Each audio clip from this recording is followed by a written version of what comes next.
ಎಲ್ಲ ನನ್ನ ಆತ್ಮ ಬಂಧುಗಳಿಗೆ ನನ್ನ ಆತ್ಮಪೂರ್ವಕ ಪ್ರಣಾಮಗಳು. ಬ್ರಹ್ಮಶ್ರೀ ಪಿತಾಮಹ ಸುಭಾಷ್ ಪತ್ರಿಜಿಯವರಿಗೆ ಮತ್ತು ಸ್ವರ್ಣಮಾಲಾ ಪತ್ರಿ ಮೇಡಮ್ ಅವರಿಗೆ ಹೃತ್ಪೂರ್ವಕವಾದ ಪ್ರಣಾಮಗಳನ್ನ ಅರ್ಪಿಸೋಣ. ಹಾಗೆ ನೂತನ ಧ್ಯಾನಿಗಳಿಗೆ 21 ದಿನಗಳ ಧ್ಯಾನ ಸವಾಲು ಅನ್ನುವಂತಹ ಈ ಒಂದು ಕಾರ್ಯಕ್ರಮದ 12 ದಿನಗಳನ್ನ ನಾವು ಯಶಸ್ವಿಯಾಗಿ ಪೂರ್ಣಗೊಳಿಸಿದ್ದೇವೆ. ಇಂದು 13ನೇ ದಿನ. ಈ ದಿನದ ಧ್ಯಾನ ಮತ್ತು ಸತ್ಸಂಗ ಎರಡನ್ನು ನೆರವೇರಿಸಿಕೊಡೋದಕ್ಕೆ ನಮ್ಮೊಂದಿಗೆ ಇದ್ದಾರೆ ಮೀನಾ ಸುಧೀರ್. ನಮಸ್ತೆ ಮೇಡಮ್. ನಮಸ್ತೆ ಮೇಡಮ್.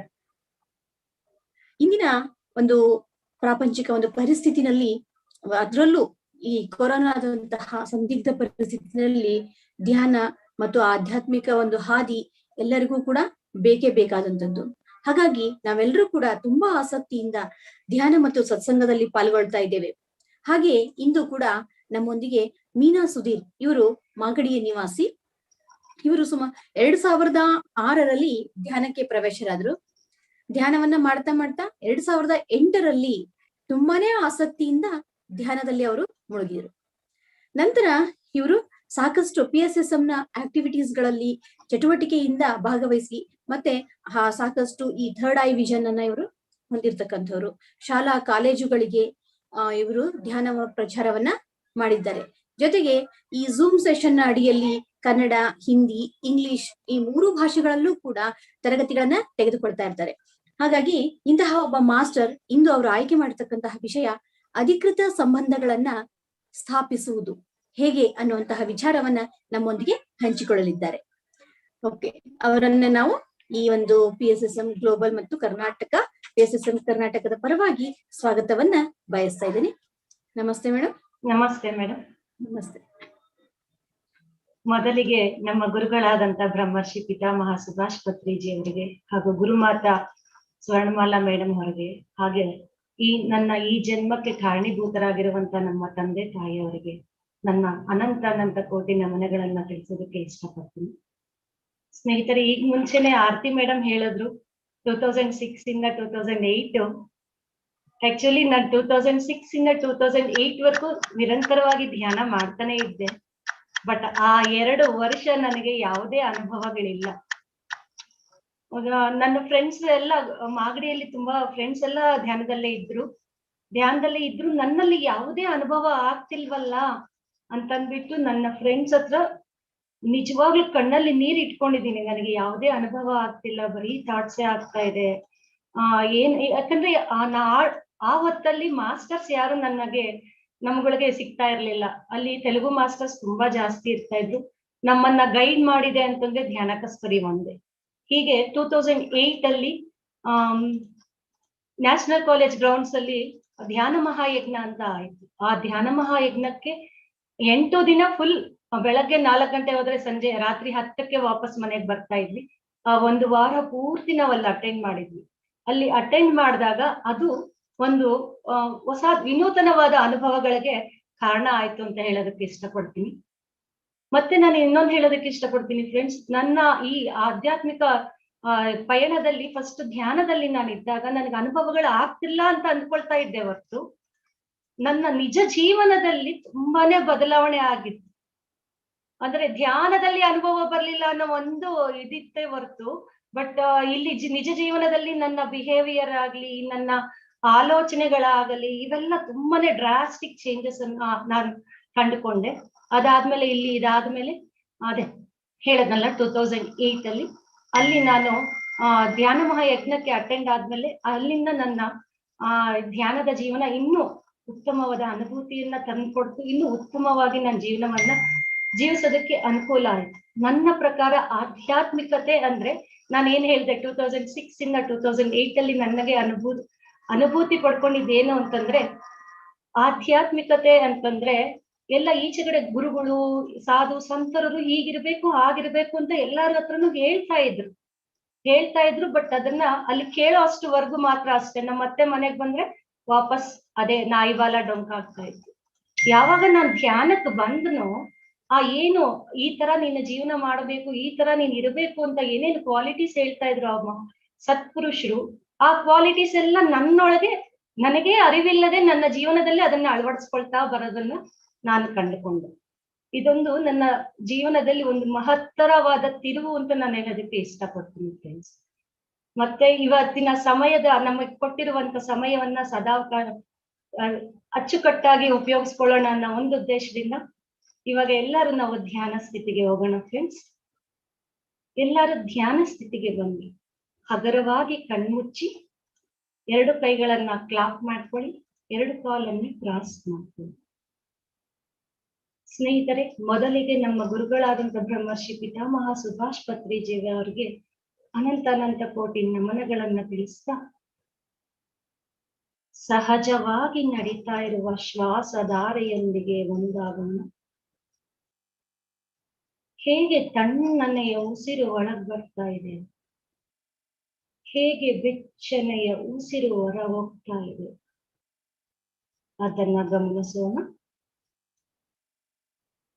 ಸ್ನೇಹಿತರೆ, ನಮ್ಮನ್ನ ನಾವು ಪರಿಪೂರ್ಣವಾಗಿ ವಿಶ್ರಾಂತ ಸ್ಥಿತಿಯಲ್ಲಿ ಇಟ್ಕೊಳ್ಳೋಣ. ದೇಹದಲ್ಲಿ ಯಾವುದೇ ಬಿಗಿತ ಬೇಡ.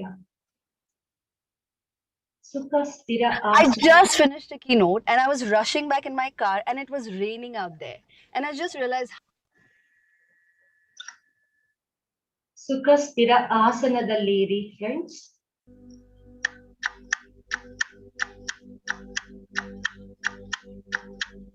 ದೇಹ ಮನಸ್ಸನ್ನ ಪರಿಪೂರ್ಣವಾಗಿ ವಿಶ್ರಾಂತ ಸ್ಥಿತಿಯಲ್ಲಿ ಇಟ್ಕೊಳ್ಳಿ. ರಿಲ್ಯಾಕ್ಸ್ ಆಗಿ ಫ್ರೆಂಡ್ಸ್. ಯಾವಾಗ ನಾವು ಪರಿಪೂರ್ಣವಾದ ಆಲೋಚನಾ ಮುಕ್ತರಾಗ್ತೀವೋ ಅವಾಗ ಮಾತ್ರ ನಾವು ಧ್ಯಾನ ಸ್ಥಿತಿಗೆ ಸೇರೋದಕ್ಕೆ ಕಾರಣ.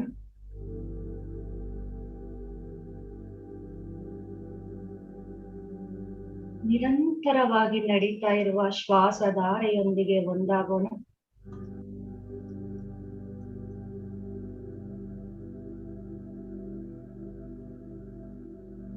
ನಮ್ಮನ್ನ ನಾವು ಮರೆಯೋಣ. ನಾನು ಹೆಣ್ಣು ಗಂಡು, ನನ್ನ ವಯಸ್ಸಿಷ್ಟು, ನಾನು ಈ ಕೆಲಸ ಮಾಡ್ತಾ ಇದ್ದೀನಿ, ಇವೆಲ್ಲವನ್ನ ಮರೆಯೋಣ.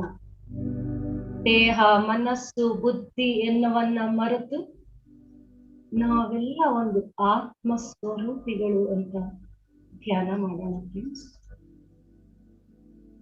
ಹಾಗೆ 2 ಉಬ್ಬಿನ ಮಧ್ಯೆ ಭ್ರೂ ಮಧ್ಯೆಯಲ್ಲಿ ಗಮನವನ್ನು ಇರಿಸೋಣ. ಧ್ಯಾನದ ಸಮಯದಲ್ಲಿ ಯಾವುದೇ ಮಂತ್ರ ಪಠಣ ಬೇಡ, ಯಾವುದೇ ಜಪ ನಾಮ ಬೇಡ, ಯಾವುದೇ ಗುರುಗಳಾಗಲಿ ದೇವರುಗಳಾಗಲಿ ಚಿತ್ರಣವನ್ನ ಚಿತ್ರಿಸಿಕೊಳ್ಳೋದು ಬೇಡ ಫ್ರೆಂಡ್ಸ್.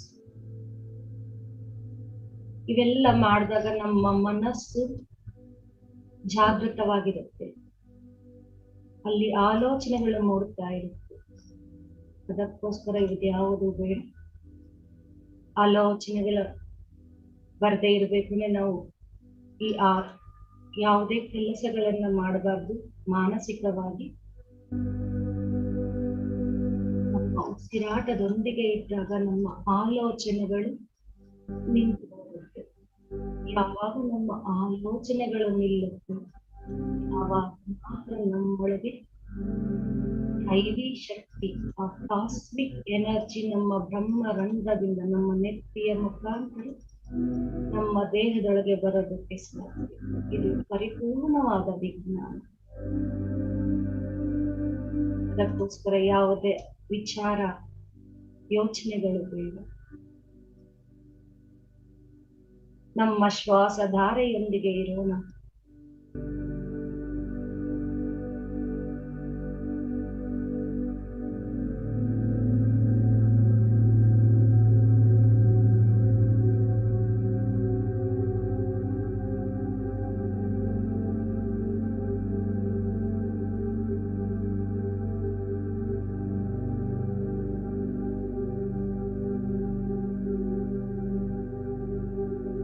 ನಮ್ಮ ಉಸಿರಾಟದೊಂದಿಗೆ ಇದ್ದಾಗ ನಾವು ಶೂನ್ಯ ಸ್ಥಿತಿಗೆ ತಲುಪಲು ಸಾಧ್ಯ.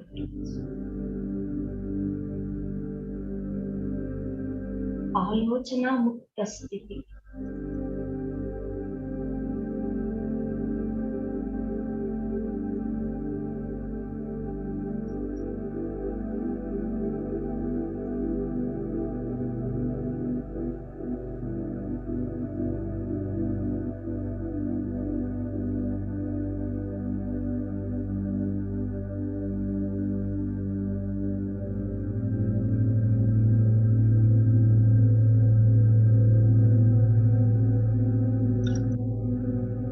ಮೊದಲಿಗೆ ನಮ್ಮ ದೇಹದಲ್ಲಿ ರೇಚನಾ ಕ್ರಿಯೆ ನಡೆಯುತ್ತೆ, ಕ್ಲೆನ್ಸಿಂಗ್ ಪ್ರೋಸೆಸ್.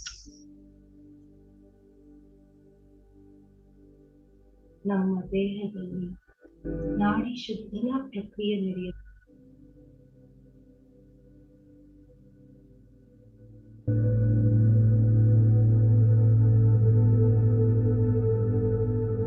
ನಮಗೆ ಏನೇನು ಬದಲಾವಣೆ ಆಗ್ತಾ ಇದೆ ಅದನ್ನು ಮಾತ್ರ ಗಮನಿಸೋಣ. ಆಲೋಚನೆಗಳು ಬಂದಾಗ ಮಾತ್ರ ನಮ್ಮ ಸಹಜವಾದ ಶ್ವಾಸದೊಂದಿಗೆ ಒಂದಾಗೋಣ.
ಹಸರುಮುಖರಾಗಿ ನಾವು ಧ್ಯಾನ ಮಾಡೋಣ.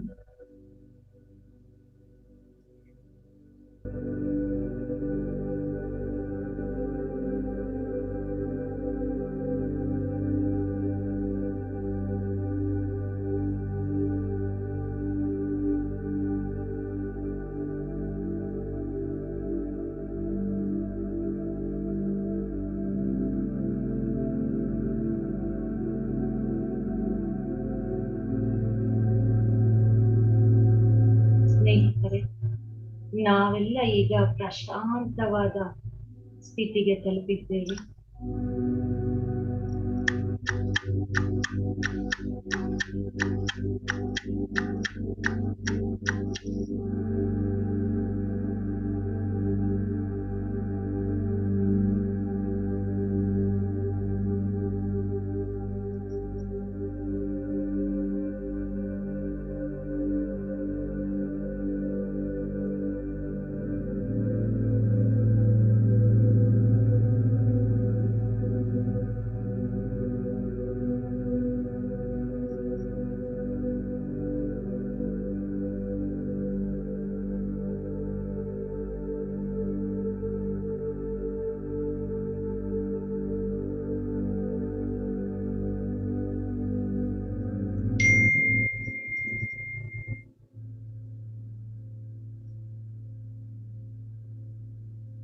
ಪರಿಪೂರ್ಣವಾದ ನಾವು ಶೂನ್ಯ ಸ್ಥಿತಿಯಲ್ಲಿದ್ದೇವೆ. ಈಗ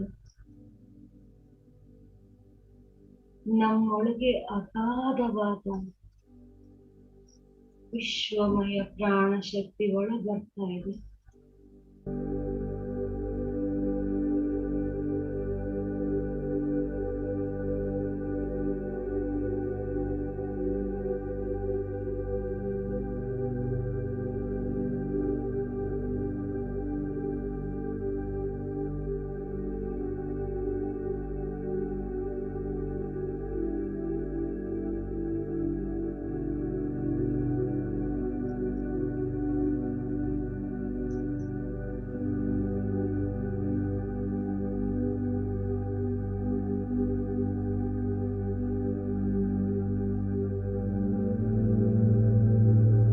ನಾವೆಲ್ಲ ಈಗ ನಿರ್ಮಲವಾದ ಮನಸ್ತತ್ವಕ್ಕೆ ಬಂದಿದ್ದೇವೆ.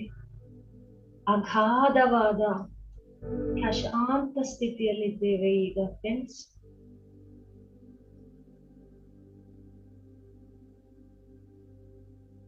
ಈ ಪ್ರಶಾಂತತೆಯ ಅನುಭೂತಿಯನ್ನು ಪಡೆಯಿರಿ.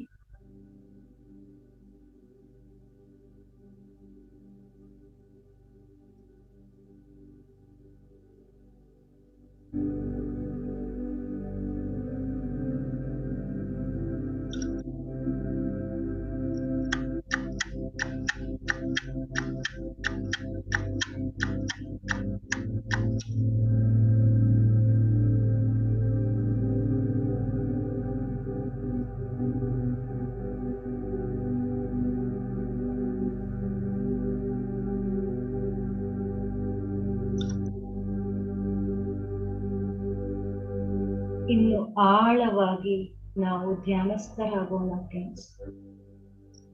ಧ್ಯಾನ ಅಂದರೆ ಡೀಪ್ಲೆಸ್ ಧ್ಯಾನ. ನಮ್ಮೊಂದಿಗೆ ನಾವು ಇರುವುದು, ನಮ್ಮೊಂದಿಗೆ ನಾವು ಬೆಸೆಯುವುದು ಫ್ರೆಂಡ್ಸ್.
ನಿರ್ಮಲ ನಿಶ್ಚಲ ತತ್ವದಲ್ಲಿ ಇರಿ ಫ್ರೆಂಡ್ಸ್.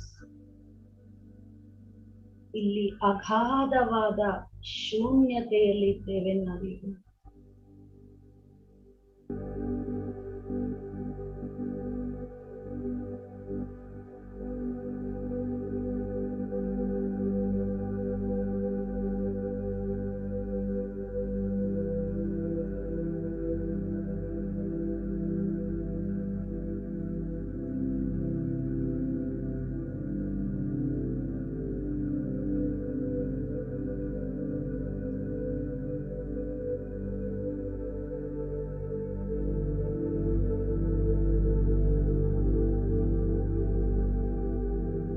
ಶೂನ್ಯತೆ ಅನ್ನೋದು ಅಮೋಘವಾದ ದಿವ್ಯವಾದ ಅನುಭೂತಿಯನ್ನ ತರುತ್ತೆ. ಆ ದಿವ್ಯತೆಯ ಅನುಭೂತಿಯಲ್ಲಿ ಇರೋಣ.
ಸಮುದ್ರದ ಆಳದಲ್ಲಿ ಇರುವಂತಹ ನಿಶ್ಚಲ ನಿರ್ಮಲ ಶುದ್ಧ ಶೂನ್ಯ ಸ್ಥಿತಿಯಲ್ಲಿ ಈಗ ನಾವಿದ್ದೇವೆ. ಎಲ್ಲವೂ ಸ್ತಬ್ಧ, ನಮ್ಮ ಅರಿವೇ ಇಲ್ಲ ಫ್ರೆಂಡ್ಸ್. ಇಲ್ಲಿ ನಿರ್ಮಲವಾದ ಈ ಸ್ಥಿತಿಯಲ್ಲಿ ಇರೋಣ.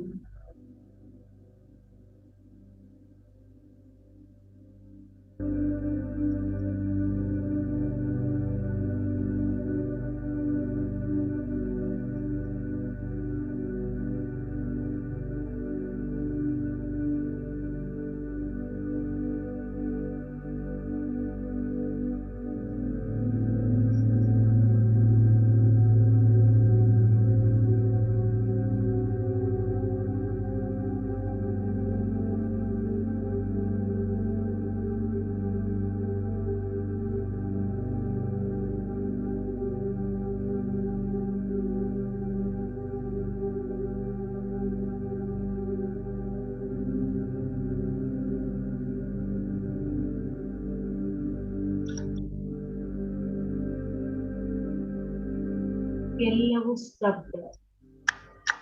ಈ ಸ್ತಬ್ಧ ಸ್ಥಿತಿಯಲ್ಲಿ ಎಲ್ಲವೂ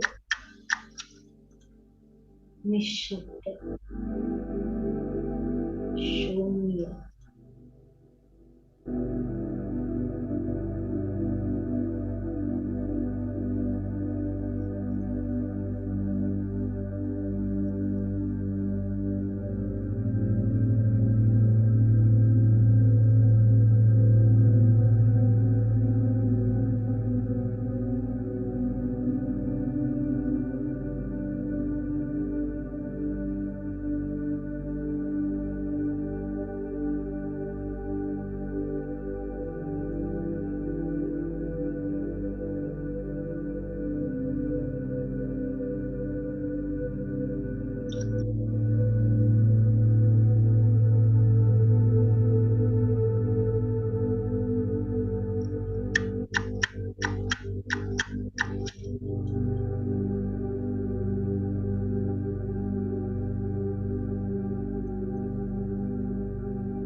ಈ ಸ್ಥಿತಿಯಲ್ಲಿ ನಮಗೆ ಅಮೋಘವಾದ ಶಕ್ತಿ, ಜ್ಞಾನ, ಚೈತನ್ಯವನ್ನ ಪಡ್ಕೊಳ್ಳೋದಕ್ಕೆ ಸಾಧ್ಯ. ಇದೇ ಸ್ಥಿತಿಯಲ್ಲಿ ಇರೋಣ.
ದೇದೀಪ್ಯಮಾನವಾಗಿರುವಂತಹ, ನಮ್ಮಲ್ಲೇ ಅಡಗಿರುವಂತಹ ಈಗ ದೈವಿ ಶಕ್ತಿಯೊಂದಿಗೆ ಧ್ಯಾನ ಮಾಡ್ತಾ ಇದ್ದೇವೆ. ನಾವು ದಿವ್ಯ ಸ್ವರೂಪಿಗಳಾದ ನಾವು ನಮ್ಮ ದಿವ್ಯತೆಯ ಅನುಭೂತಿಯನ್ನ ಪಡಿತಾ ಇದ್ದೇವೆ. ಈಗ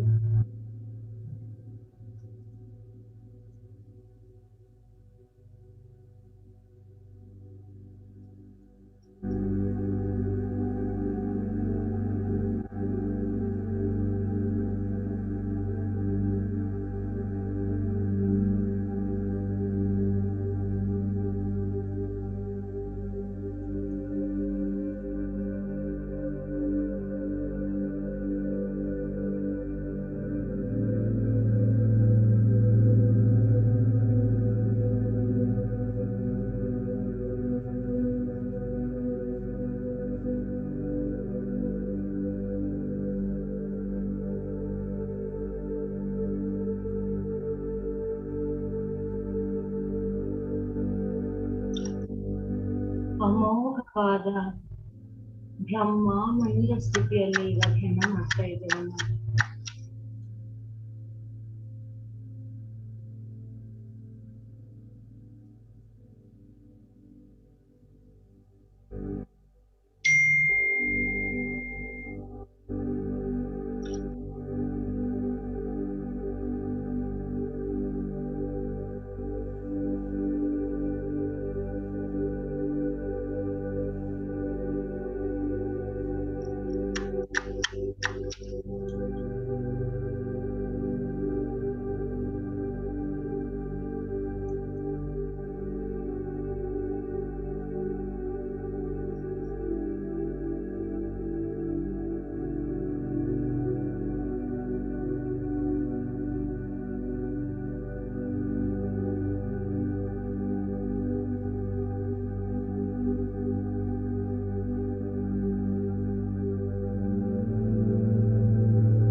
ಸ್ಥಿತಿಯಲ್ಲೇ ಇರೋಣ ಫ್ರೆಂಡ್ಸ್.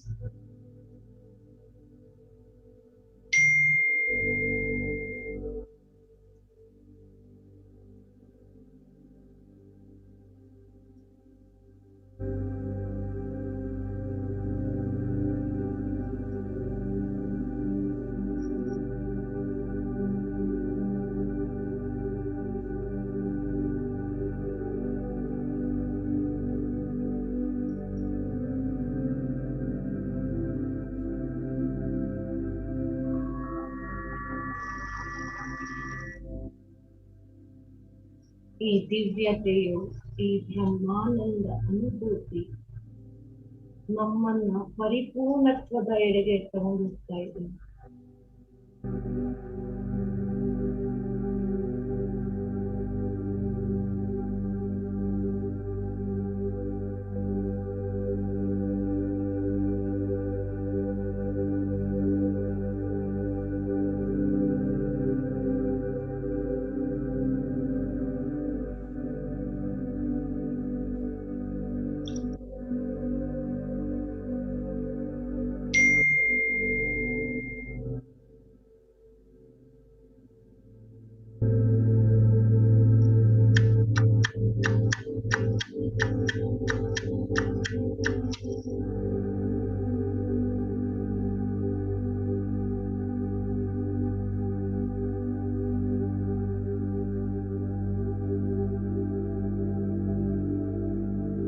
ಮಹತ್ತರವಾದ ಪರಿಪೂರ್ಣತ್ವದ ಅನುಭೂತಿಯನ್ನ ನಾವೀಗ ಪಡಿತಾ ಇದ್ದೇವೆ.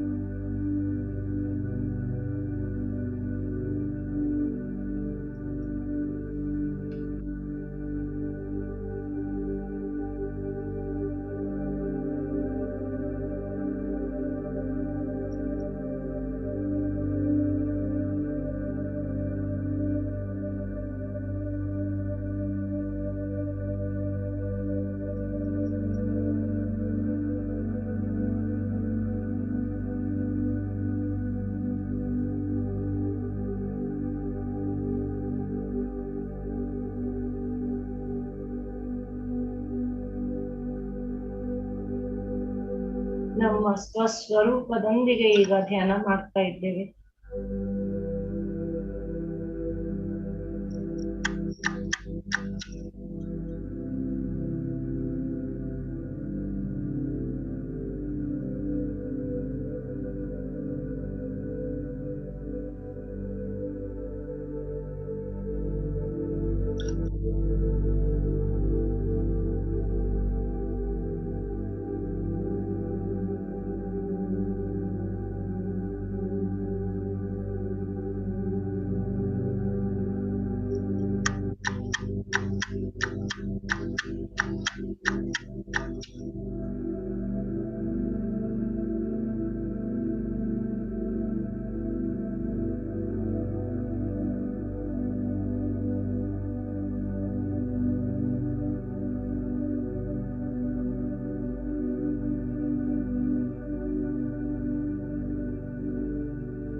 ತೇಜೋವಂತವಾದ ಕಾಂತಿ ಸ್ವರೂಪಿಗಳು ನಾವೀಗ. ನಾವೆಲ್ಲರೂ ಕಾಂತಿ ಶರೀರಧಾರಿಗಳಾಗಿದ್ದೇವೆ ಈಗ.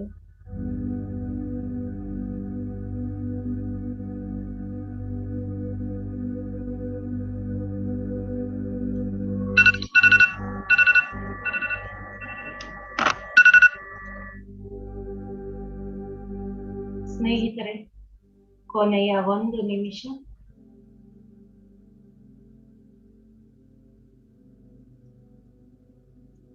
ಅದೇ ಸ್ಥಿತಿಯಲ್ಲಿ ಧ್ಯಾನ ಮಾಡೋಣ ಈಗ.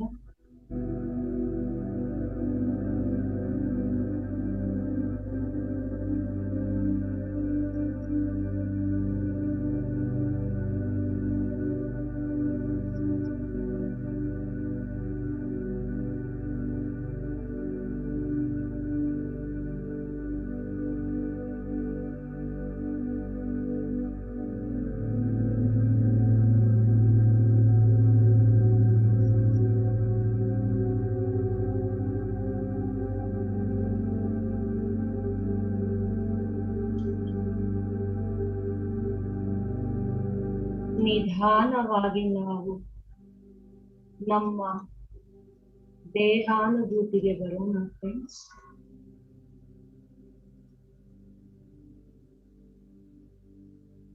ಕೊನೆಯ 10 ಸೆಕೆಂಡ್ಗಳು. 10, 9, 8, 7, 6, 5, 4, 3, 2, 1, 0. ನಿಧಾನವಾಗಿ ನಿಮ್ಮೆರಡೂ ಕೈಗಳನ್ನ ಬಿಡಿಸ್ಕೊಂಡು ನಿಮ್ಮ ಎರಡೂ ಕೈಗಳನ್ನ ನಿಮ್ಮ ಎರಡು ಕಣ್ಗಳ ಮೇಲೆ ಎರಡು ಕೈಗಳನ್ನ 5 ಸೆಕೆಂಡ್ಗಳಿಗೆ ಇಟ್ಕೊಳ್ಳಿ ಫ್ರೆಂಡ್ಸ್. 5, 4, 3, 2, 1, 0. ನಿಧಾನವಾಗಿ ನಿಮ್ ಕೈಗಳ ಮುಂದೆ ತಗೊಂಡ್ಬರ್ತಾ ನಿಮ್ ಕೈಗಳನ್ನು ನೀವೇ ನೋಡ್ಕೊಳ್ಳಿ. ನಮ್ಮ ಈ ಧ್ಯಾನಕ್ಕೆ ಸಹಾಯ ಸಹಕಾರ ಜ್ಞಾನ ಸ್ಥಿತಿ ಚೈತನ್ಯ ಶಕ್ತಿ ಎಲ್ಲವನ್ನು ಕೊಟ್ಟಿರುವಂತ ನಮ್ಮ ಗುರುಗಳಾದಂತ ಬ್ರಹ್ಮಶ್ರೀ ಪಿತಾಮಹ ಸುಭಾಷ್ ಪತ್ರಿಜಿಯವರಿಗೆ, ಮುಕ್ಕೋಟಿ ದೇವತೆಗಳಿಗೆ, ಎಲ್ಲ ಆಸ್ಟ್ರಲ್ ಮಾಸ್ಟರ್ಸ್ಗೆ, ನಮ್ಮ ಈ ದೇಹಕ್ಕೆ ಮತ್ತೆ ನಮ್ಮ ಈ ಆತ್ಮಕ್ಕೆ ಎಲ್ಲದಕ್ಕೂ ನಮ್ಮೆಲ್ಲರ ಹೃದಯಪೂರ್ವಕವಾಗಿ ಅನಂತ ಕೋಟಿ ಸಾಷ್ಟಾಂಗ ಪ್ರಣಾಮಗಳು ಹಾಗೂ ಕೃತಜ್ಞತೆಗಳು ತಿಳಿಸೋಣ ಫ್ರೆಂಡ್ಸ್. ಚಪ್ಪಾಳೆ ಮುಖಾಂತರ.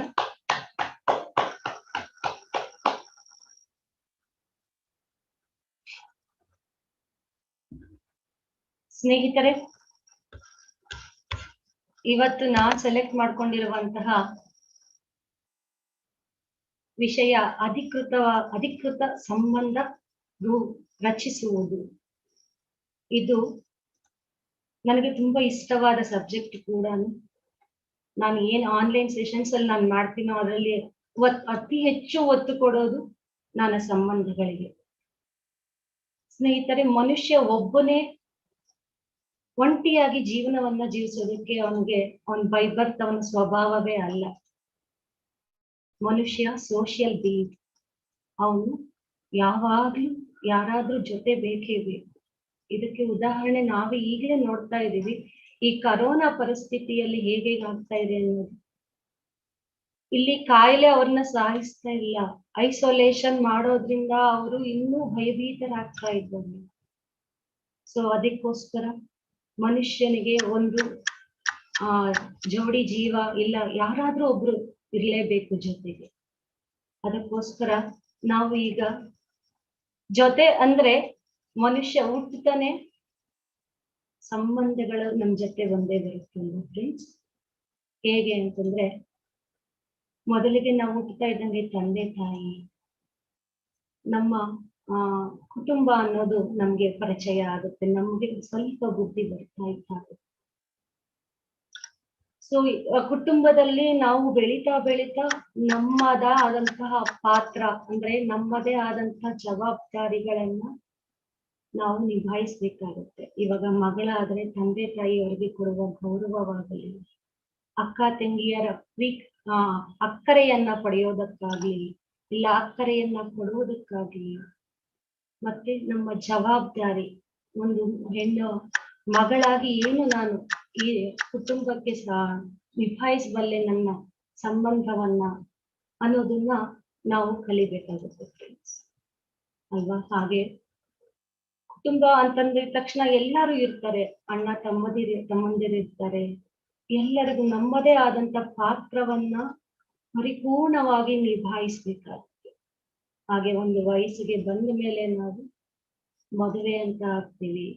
ಹೆಂಗಸರಾದ್ರೆ ಅತ್ತೆ ಮನೆಗೆ ಹೋಗ್ತೀವಿ, ಗಂಡಸರಾದ್ರೆ ಹೊಸ ರಿಲೇಶನ್ಶಿಪ್ ಅಂದ್ರೆ ಪತ್ನಿ, ಆಕೆ ಹತ್ರ ಹೇಗೆ ಬಿಹೇವ್ ಮಾಡ್ಬೇಕು, ಇದೆಲ್ಲವನ್ನು ನಾವು ಸಮಗ್ರವಾಗಿ ನಡ್ಸ್ಕೊಂಡ್ ಬಂದ್ರೆ ಮಾತ್ರನೇ ನಾವು ಒಂದು ವಸುದೈವಕ ಕುಟುಂಬಂ ಅನ್ನುವಂತ ಒಂದು ನಾಡ್ನುಡಿ ಏನಿದೆ ಅದಕ್ಕ ಕರೆಕ್ಟ್ ಆಗಿ ನಾವು ಜೀವನವನ್ನ ಜೀವಿಸೋದಕ್ಕೆ ಸಾಧ್ಯ.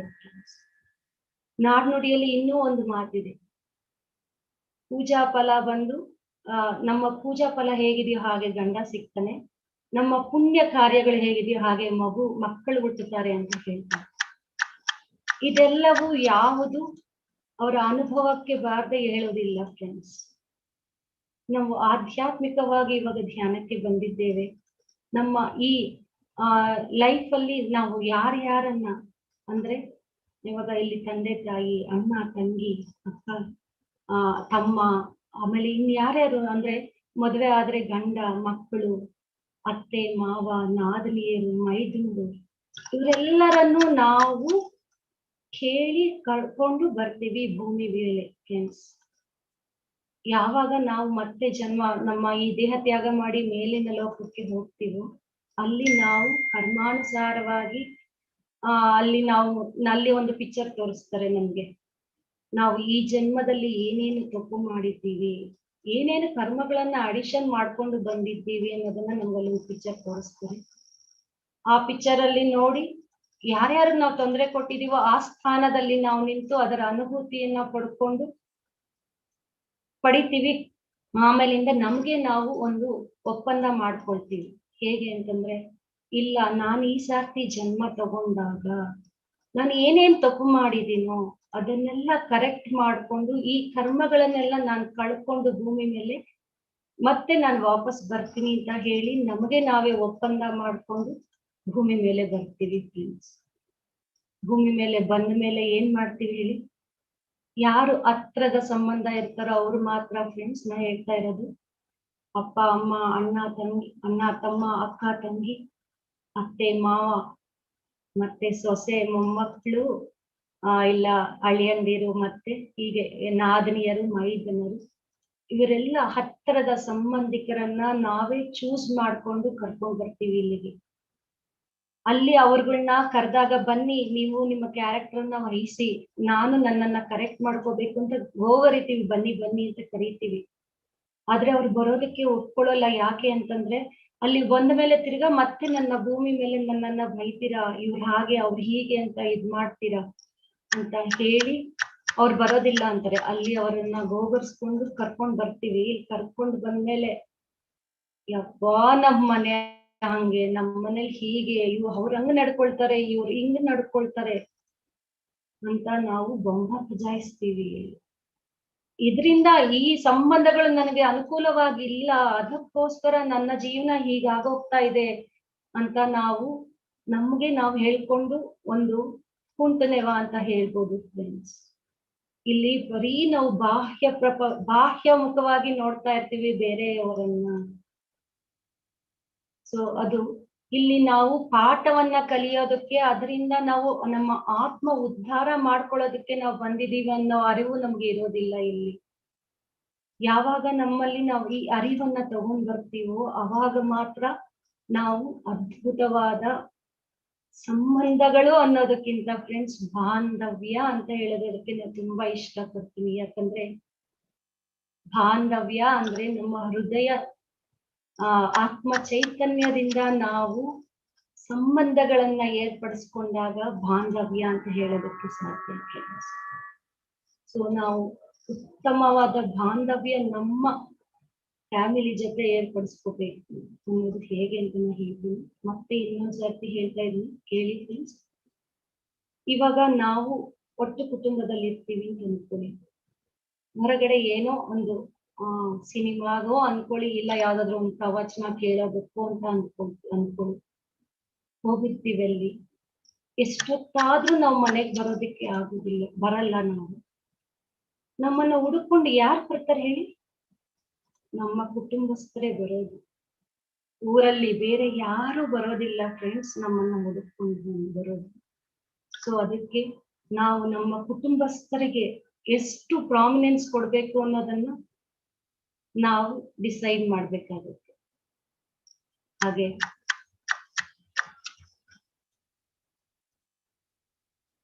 ಕುಟುಂಬ ಅಂದ್ರೆ ಎಲ್ಲ ವಯಸ್ಕರು ಇಲ್ಲಿರ್ತಾರೆ ಅಲ್ವಾ ಫ್ರೆಂಡ್ಸ್? ಎಲ್ಲ ವಯಸ್ಕರು ಎಲ್ಲರ ಮನಸ್ಥಿತಿನೂ ಅವ್ರದೇ ಆದಂತ ಅವರ ವಯಸ್ಸಿಗೆ ಅನುಗುಣವಾಗಿ ಅವರ ಮನಸ್ಥಿತಿ ಇರುತ್ತೆ. ಅವ್ರದೇ ಆದಂತ ಮನಸ್ಥಿತಿ ಇರುತ್ತಲ್ಲ, ಅದನ್ನ ನಾವು ಅರ್ಥ ಮಾಡ್ಕೋಬೇಕಾಗುತ್ತೆ. ಇವಾಗ ಇನ್ನೊಂದು ಸಣ್ಣ ಎಕ್ಸಾಂಪಲ್ ಕೊಡೋದಕ್ಕೆ ಇಷ್ಟಪಡ್ತೀನಿ. ಒಂದು ಕುಟುಂಬಕ್ಕೆ ಸೊಸೆಯಾಗಿ ಹೋಗ್ತೀವಿ ನಾವು. ಸೊಸೆಯಾಗಿ ಹೋದಾಗ ಅತ್ತೆ ಆದವರು ಒಂದು ಚೂರು ಈರ್ಷೆನೋ ಇಲ್ಲ ಒಂದು ಚೂರು ಏನು ಯಾವುದೋ ಒಂದು ಕಾರ್ನರ್ ಅಲ್ಲಿ ಒಂದು ಕುಟುಕು ಮಾತಾಡೋದು ಅಲ್ವಾ. ಮಾತಾಡಿದಾಗ ನಾವು ಹೇಗ್ ತಗೊಳ್ತೀವಿ, ನಮ್ಮ ಅತ್ತೆ ಹೀಗೆ ಹಾಗೆ ಅಂತ ಇರ್ತೀವಲ್ವಾ. ಅದರ ಬದಲು ಅವರ ದೃಷ್ಟಿಕೋನದಲ್ಲಿ ಯೋಚನೆ ಮಾಡಿ, ತನ್ನ ಮಗ ಇಷ್ಟು ದಿನ ಅಮ್ಮ ಅಮ್ಮ ಅನ್ಕೊಂಡು ಎಲ್ಲದಕ್ಕೂ ಅಮ್ಮನ್ನ ಕೇಳ್ತಾ ಇರ್ತಾನೆ, ಯಾವ ಡಿಸಿಷನ್ ಆಗ್ಲಿ ಏನಕ್ಕೆ. ಅದೇ ಹೆಂಡತಿ ಬರ್ತಾ ಇದ್ದ ಹಾಗೆ ಅದೆಲ್ಲ ಕಟ್ ಮಾಡ್ತಾನೆ. ತಾಯಿಯ ಮನಸ್ಥಿತಿ ಹೇಗಿರುತ್ತೆ ಹೇಳಿ. ಆಕೆಗೆ ಗೊತ್ತಿರಲ್ಲ, ನಾನು ಇಲ್ಲಿ ನನ್ನ ಮಗನ್ನ ಕಳ್ಕೊಳ್ತಾ ಇದ್ದೀನಿ, ಅವನ ಅಭದ್ರತಾ ಭಾವನೆ ಇರ್ಬೋದು, ಏನೋ ಒಂದಿರ್ಬೋದು. ಅದಕ್ಕೆ ನಮ್ಮ ಸೊಸೆ ಆದವ್ರಿಗೆ ಈ ತರ ಹೇಳ್ಬೋದು. ಫ್ರೆಂಡ್ಸ್, ಎಲ್ಲವನ್ನ ನಾವು ಹೇಗೆ ನಾವು ದೃಷ್ಟಿಕೋನವನ್ನ ಇಟ್ಕೊಂಡು ಎದುರುಗಡೆ ಇರುವ ಸಂಬಂಧ ಬಾಂಧವ್ಯವನ್ನ ನಾವು ಆಲೋಚಿಸ್ತೀವೋ ಹಾಗೆ ನಮ್ಮ ಜೀವನ ನಡೀತಾ ಇರುತ್ತೆ. ಇದಕ್ಕೂ ಮುಂಚೆ ಹೇಳಿದೆ ನಾವು ಕರ್ಮಾನುಸಾರವಾಗಿ ನಮ್ಮ ಫ್ಯಾಮಿಲಿಯನ್ನ ತಗೊಂಡ್ ಬರ್ತೀವಿ ಈ ಭೂಮಿ ಮೇಲೆ. ಮತ್ತೆ ಅವರನ್ನ ಅಂದು ಅವ್ರಿಗೆ ಕೆಟ್ಟದ್ ಮಾಡಿ ಅವರಲ್ಲಿ ದ್ವೇಷ ಅವ್ರಿಗೂ ಮೂಡಿಸಿ ನಾವು ದ್ವೇಷ ಕೊಟ್ಟು ಅವ್ರ ಮೇಲೆ ಕೋಪ ಮಾಡ್ಕೊಂಡು ಮತ್ತೆ ಕರ್ಮಗಳನ್ನ ನಾವು ತಗೊಂಡು ಹೋಗೋದು ಬೇಡ. ಈ ಸತ್ಯವು ನಮ್ಗೆ ಗೊತ್ತಾಗಿದೆ ಅಲ್ವಾ. ನಾವು ಅವ್ರನ್ನ ಅಲ್ಲಿಂದ ಇಲ್ಲಿಗೆ ಕರ್ಕೊಂಡು ಬಂದಿದೀವಿ, ಅವರಿಂದ ನಾವು ಪಾಠ ಕಲಿಯಬೇಕು. ಆ ಪಾಠವನ್ನ ಕಲಿಯೋದಕ್ಕೋಸ್ಕರ ನಾವು ಈ ಜನ್ಮವನ್ನ ತಗೊಂಡಿದೀವಿ. ಅದರಲ್ಲಿ ನಾವು ಪಾಸಿಟಿವಿಟಿಯನ್ನ ನೋಡೋಣ. ಸ್ನೇಹಿತರೆ, ಇನ್ನೊಂದಿಷ್ಟು ಹೇಳೋದಕ್ಕೆ ಇಷ್ಟಪಡ್ತೀನಿ. ಇವಾಗ ನನ್ನ ಮಗ ತುಂಬಾ ಚೆನ್ನಾಗಿ ಓದ್ತಾ ಇದ್ದಾನೆ ಅಂತ ನಾನು ಅಂದ್ಕೊಳ್ತೀನಿ. ಅದನ್ನು ಮಾತ್ರ ನಾನು ಅಕ್ಸೆಪ್ಟ್ ಮಾಡ್ಕೊಳ್ತೀನಿ. ಹೌದು, ನನ್ನ ಮಗ ತುಂಬಾ ಚೆನ್ನಾಗಿ ಓದ್ತಾನೆ ಅಂತ ಎಲ್ಲರ ಹತ್ರ ಎಲ್ಲ ಹೇಳ್ಕೊಂಡು ಬೀಗ್ತೀವಿ. ಅದೇ ನನ್ನ ಮಗ ತಪ್ಪು ಮಾಡ್ದ ಅಂದ್ರೆ ಅವನಲ್ಲಿ ಏನೋ ಒಂದು ಕೆಟ್ಟ ಅಭ್ಯಾಸ ಇಟ್ಕೊಂಡಿದ್ದಾನೆ, ಇಲ್ಲ ಅವನ ಬುದ್ಧಿನೇ ತುಂಬಾ ಕೋಪಸ್ತ ಅಂತ ಅಂದ್ಕೊಳ್ಳೋಣ. ಅದನ್ನ ನಾವು ಅಕ್ಸೆಪ್ಟ್ ಮಾಡ್ಕೋಬೇಕು. ಹೇಗೆ ಒಳ್ಳೇದನ್ನ ನನ್ನ ಮಗ ಅಂತ ಅಂದ್ಕೊಂಡು ನಾವು ಅಕ್ಸೆಪ್ಟ್ ಮಾಡ್ತೀವಿ, ಅವರಲ್ಲಿರುವ ನೆಗೆಟಿವಿಟಿಯನ್ನ ನಾವು ಅಕ್ಸೆಪ್ಟ್ ಮಾಡಿದಾಗ ಮಾತ್ರ ಅಲ್ಲಿ ಉತ್ತಮ ಬಾಂಧವ್ಯ ಇರೋದಕ್ಕೆ ಸಾಧ್ಯ. ಹಾಗೆ ಬೇಷರತ್ತು ಪ್ರೇಮ. ಸ್ನೇಹಿತರೆ, ಒಂದು ಸಾರ್ತಿ ನಾವು ಭೂಮಿ ತಾಯಿಯನ್ನ ಯೋಚನೆ ಮಾಡೋಣ. ಯೋಚನೆ ಮಾಡಿ, ನಾವು ಏನೇನು ಕೆಟ್ಟ ಕೆಲಸ ಮಾಡ್ತೀವಿ, ಏನೇನೋ ಮಾಡ್ತೀವಿ.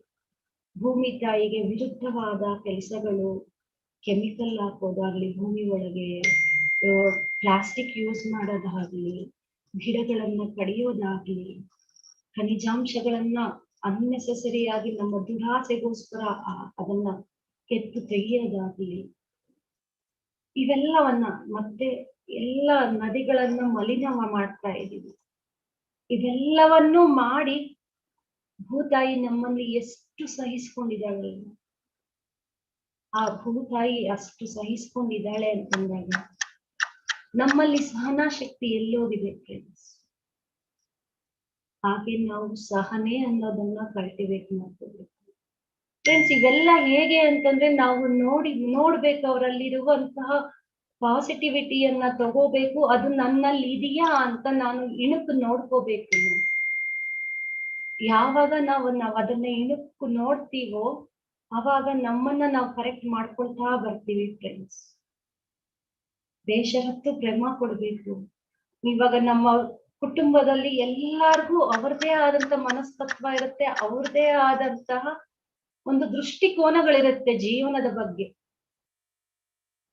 ಅದಕ್ಕೆ ನಾನ್ ಇಂಟರ್ಫಿಯರೆನ್ಸ್ ಅಂತ ಹೇಳ್ತಾರೆ ಪತ್ರಿ ಸರ್. ಅವ್ರು ಮಾಡುವ ಕೆಲ್ಸಕ್ಕೆ ನಾವು ಪರಿಪೂರ್ಣವಾಗಿ ಇಂಟರ್ಫಿಯರ್ ಆಗ್ಬಾರ್ದು. ಯಾಕಂದ್ರೆ ಒಂದು ಮಗು ಜನ್ಮ ತಗೊಂಡ್ಮೇಲೆ ಅದರದೇ ಆದಂತ ಜೀವನದ ಅನುಭೂತಿಯನ್ನ ಪಡೆಯೋದಕ್ಕೆ ಈ ಭೂಮಿ ಮೇಲೆ ಬರುತ್ತೆ. ಇಲ್ಲ ನಮ್ಮ ಪೂರ್ವಜರಾಗ್ಲಿ, ನಮ್ಮ ಹಿರಿಯಕರಾಗ್ಲಿ ಎಲ್ಲರೂ ಅವ್ರದೇ. ಯಾಕಂದ್ರೆ ನಮ್ಮ ಹಿರಿಯಕರಿಗೆ ಅವ್ರದೇ ಆದಂತ ಲೈಫ್ ಸ್ಟೈಲ್ ಇರುತ್ತೆ, ಅದಕ್ಕೆ ಅವ್ರು ಸ್ಟಿಕ್ ಆಗ್ಬಿಟ್ಟಿರ್ತಾರೆ. ಯಾಕಂದ್ರೆ ಅಲ್ಲಿ ಅವ್ರು ಸಕ್ಸಸ್ ನೋಡಿರ್ತಾರೆ. ಸಕ್ಸಸ್ ನೋಡಿ ನಾನು ಕರೆಕ್ಟು ಅನ್ನುವಂತ ಒಂದು ಮನಸ್ಥಿತಿಗೆ ಅವ್ರು ಬಂದ್ಬಿಟ್ಟಿರ್ತಾರೆ. ನಾನು ಕರೆಕ್ಟು ಅನ್ನುವ ಮನಸ್ಥಿತಿಗೆ ಬಂದವ್ರಿಗೆ ನನ್ನ ದೃಷ್ಟಿಕೋನಕ್ಕೆ, ನನ್ನ ಮೂಗಿನ ನೇರಕ್ಕೆ ಅವ್ರು ಇಲ್ಲ ಅಂತಂದ್ರೆ ಅವ್ರು ಕೆಟ್ಟವರು ಅಂತ ಆಗೋಗ್ತಾರ ನಮ್ಗೆ. ಇಲ್ಲ ಅಲ್ಲ. ಮತ್ತೆ ಇನ್ನೊಂದು ಆಲೋಚನೆ ಮಾಡೋಣ ನಾವು. ಕುಟುಂಬ ಅನ್ನೋದು ಇಲ್ಲ ಅಂದ್ರೆ ನಮ್ಮ ಜೀವನ ಹೇಗಿರುತ್ತೆ ಅನ್ನೋದನ್ನ ಒಂದು ಸಾರ್ತಿ ಊಹಿಸ್ಕೊಂಡಾಗ ಕುಟುಂಬದ ಬೆಲೆ ನಮಗ್ ಗೊತ್ತಾಗುತ್ತೆ, ಬಾಂಧವ್ಯದ ಬೆಲೆ ನಮಗ್ ಗೊತ್ತಾಗುತ್ತೆ. ಒಂದು ಮನುಷ್ಯ ಖುಷಿ ಆಗ್ಲಿ ನೋವಾಗ್ಲಿ ಸಂಭ್ರಮ ಮಾಡೋದಕ್ಕೂ ಬಾಂಧವ್ಯಗಳು ಬೇಕು, ನೋವನ್ನ ಹಂಚ್ಕೊಳ್ಳೋದಕ್ಕೂ ಬಾಂಧವ್ಯಗಳು ಬೇಕು. ಇವೆರಡು ಬೇಕು ಅಂತಂದ್ರೆ ನಾವು ಅವ್ರ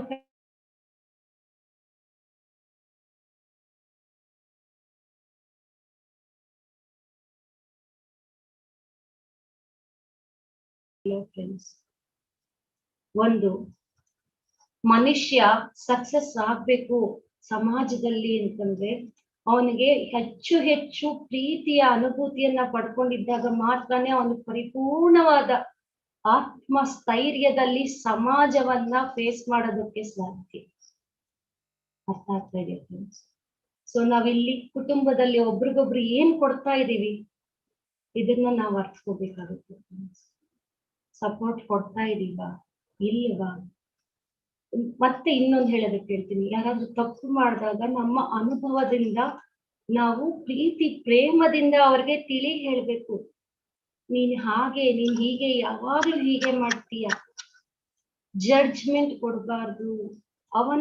ಅವರ ಯಾರೇ ಕುಟುಂಬಸ್ಥರಲ್ಲಿ ಯಾರದೇ ಆದ ಅವರ ಪ್ರವರ್ತನೆಯನ್ನ ನೋಡಿ ನಮ್ಮ ಪ್ರವರ್ತನೆಯನ್ನ ನೋಡಿ ಅವರಿಗೆ ಜಡ್ಜ್ಮೆಂಟ್, ತೀರ್ಪು ಕೊಡಬಾರ್ದು. ಇವಳು ಯಾವಾಗ್ಲೂ ಹೀಗೆ ಮಾಡ್ತಾರೆ, ನಮ್ಮನೇಲಿ ದೊಡ್ಡವ್ರು ಯಾವಾಗ್ಲೂ ಹೀಗೇನಪ್ಪ ಅನ್ನೋದು ಬೇಡ. ಯಾಕಂದ್ರೆ ಹೀಗೇನಪ್ಪ ಅಂತ ಹೇಳಿ ಲಾ ಆಫ್ ಯೂನಿವರ್ಸ್ ನಾವು ಇಲ್ಲಿ ಕಂಡ್ಕೊಳ್ತೀವಿ friends. We create our own reality ಅಂತ ನಾವ್ ಹೇಳ್ತೀವಲ್ಲ, ನಮ್ಮ ವಾಸ್ತವಿಕತೆಗೆ ನಾವೇ ಸೃಷ್ಟಿಕರ್ತೀವಿ. ನಮ್ಮ ಆಲೋಚನೆಗಳನ್ನ ನಾವು ಹೇಗೆ ಹೊರಗೆ ಬಿಡ್ತೀವೋ ಅದೇ ನಮ್ಗೆ ರಿಬೌಂಡ್ ಆಗುತ್ತೆ ಫ್ರೆಂಡ್ಸ್.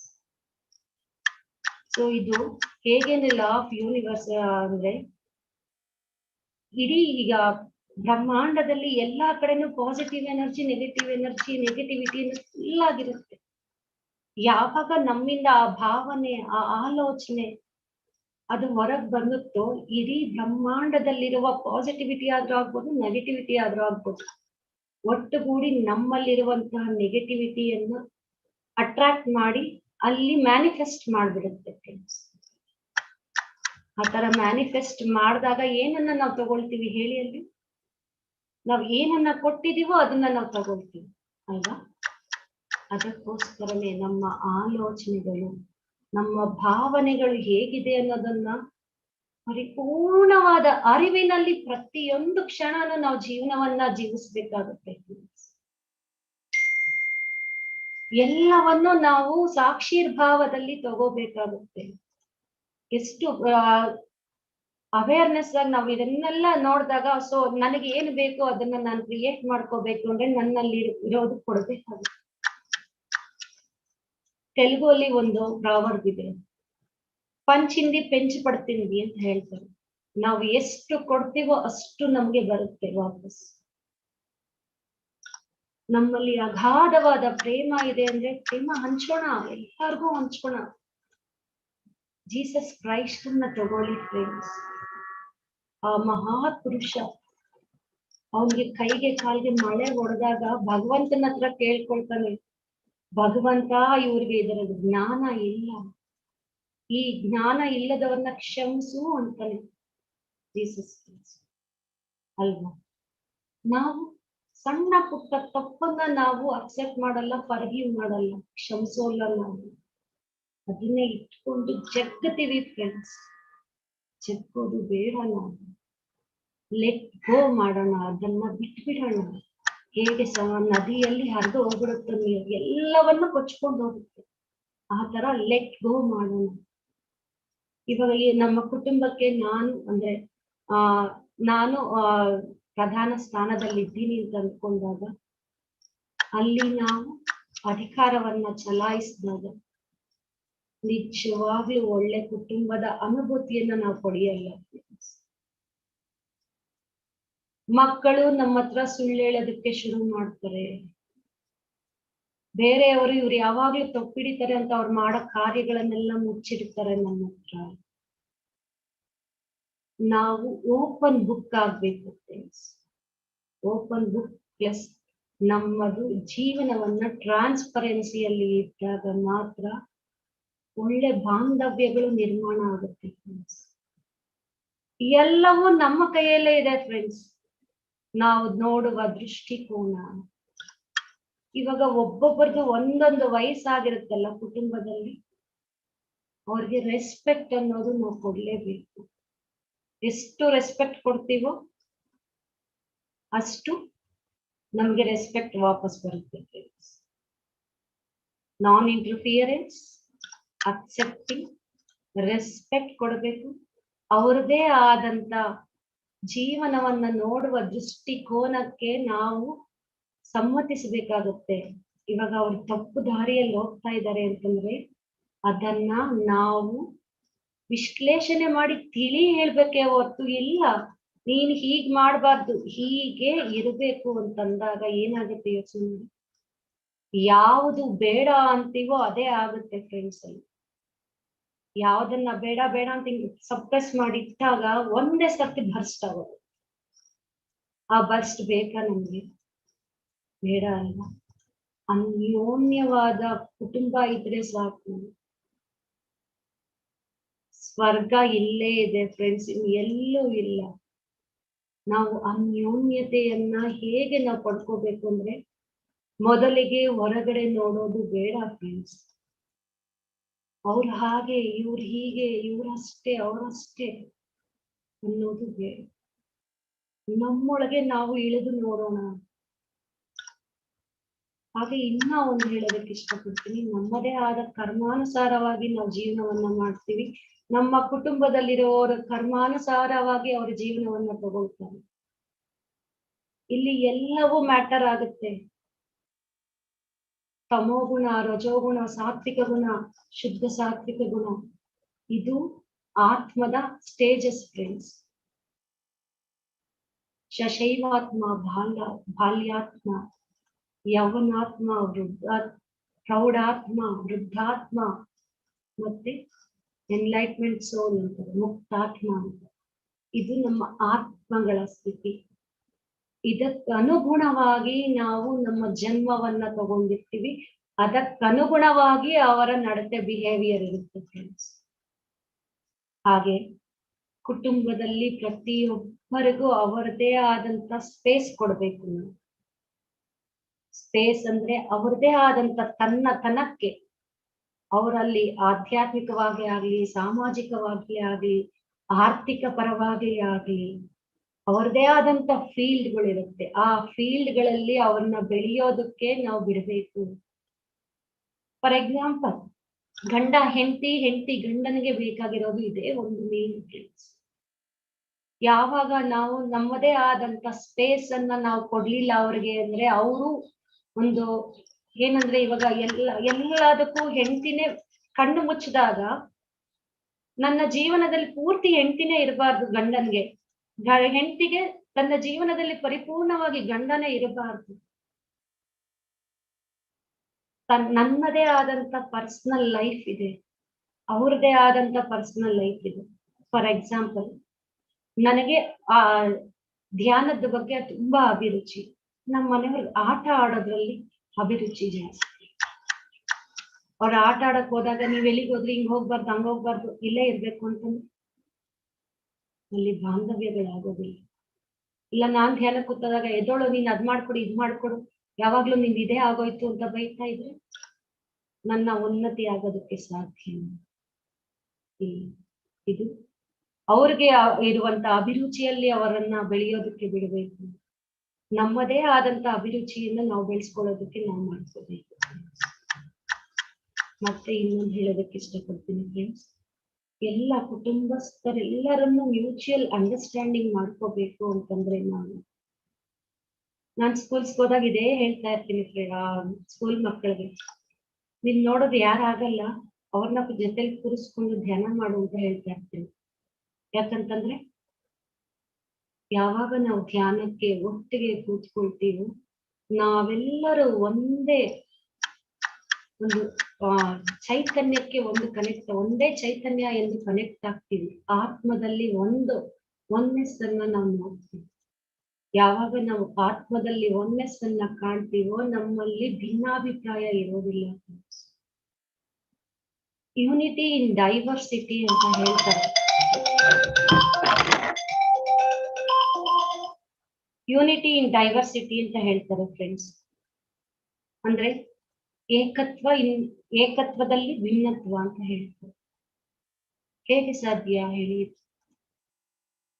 ಒಂದು ಸಾಂಬಾರ್ ಮಾಡ್ಬೇಕು ಅಂತಂದ್ರೆ ಬರೀ ಖಾರ ಹಾಕಿದ್ರೆ ಚೆನ್ನಾಗಿರುತ್ತಾ? ಇಲ್ಲ ಅಲ್ವಾ? ಖಾರನೇ ಹಾಕಿದ್ರೆ ಚೆನ್ನಾಗಿರಲ್ಲ. ಸೊ ಅದಕ್ಕೆ ಸಾಂಬಾರ್ಗೆ ಬೇಳೆ, ತರಕಾರಿ, ಉಪ್ಪು, ಹುಳಿ, ಕರಿಬೇವು, ಕೊತ್ತಂಬರಿ ಎಲ್ಲವನ್ನ ಹಾಕಿದಾಗ ಆ ಸಾಂಬಾರ್ ಚೆನ್ನಾಗತ್ತೆ.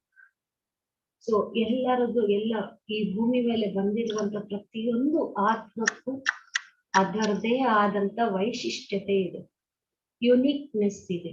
ಆ ಯುನೀಕ್ನೆಸ್ ಅನ್ನ ನಾವು ರಿಯಲೈಸ್ ಮಾಡ್ಕೋಬೇಕು.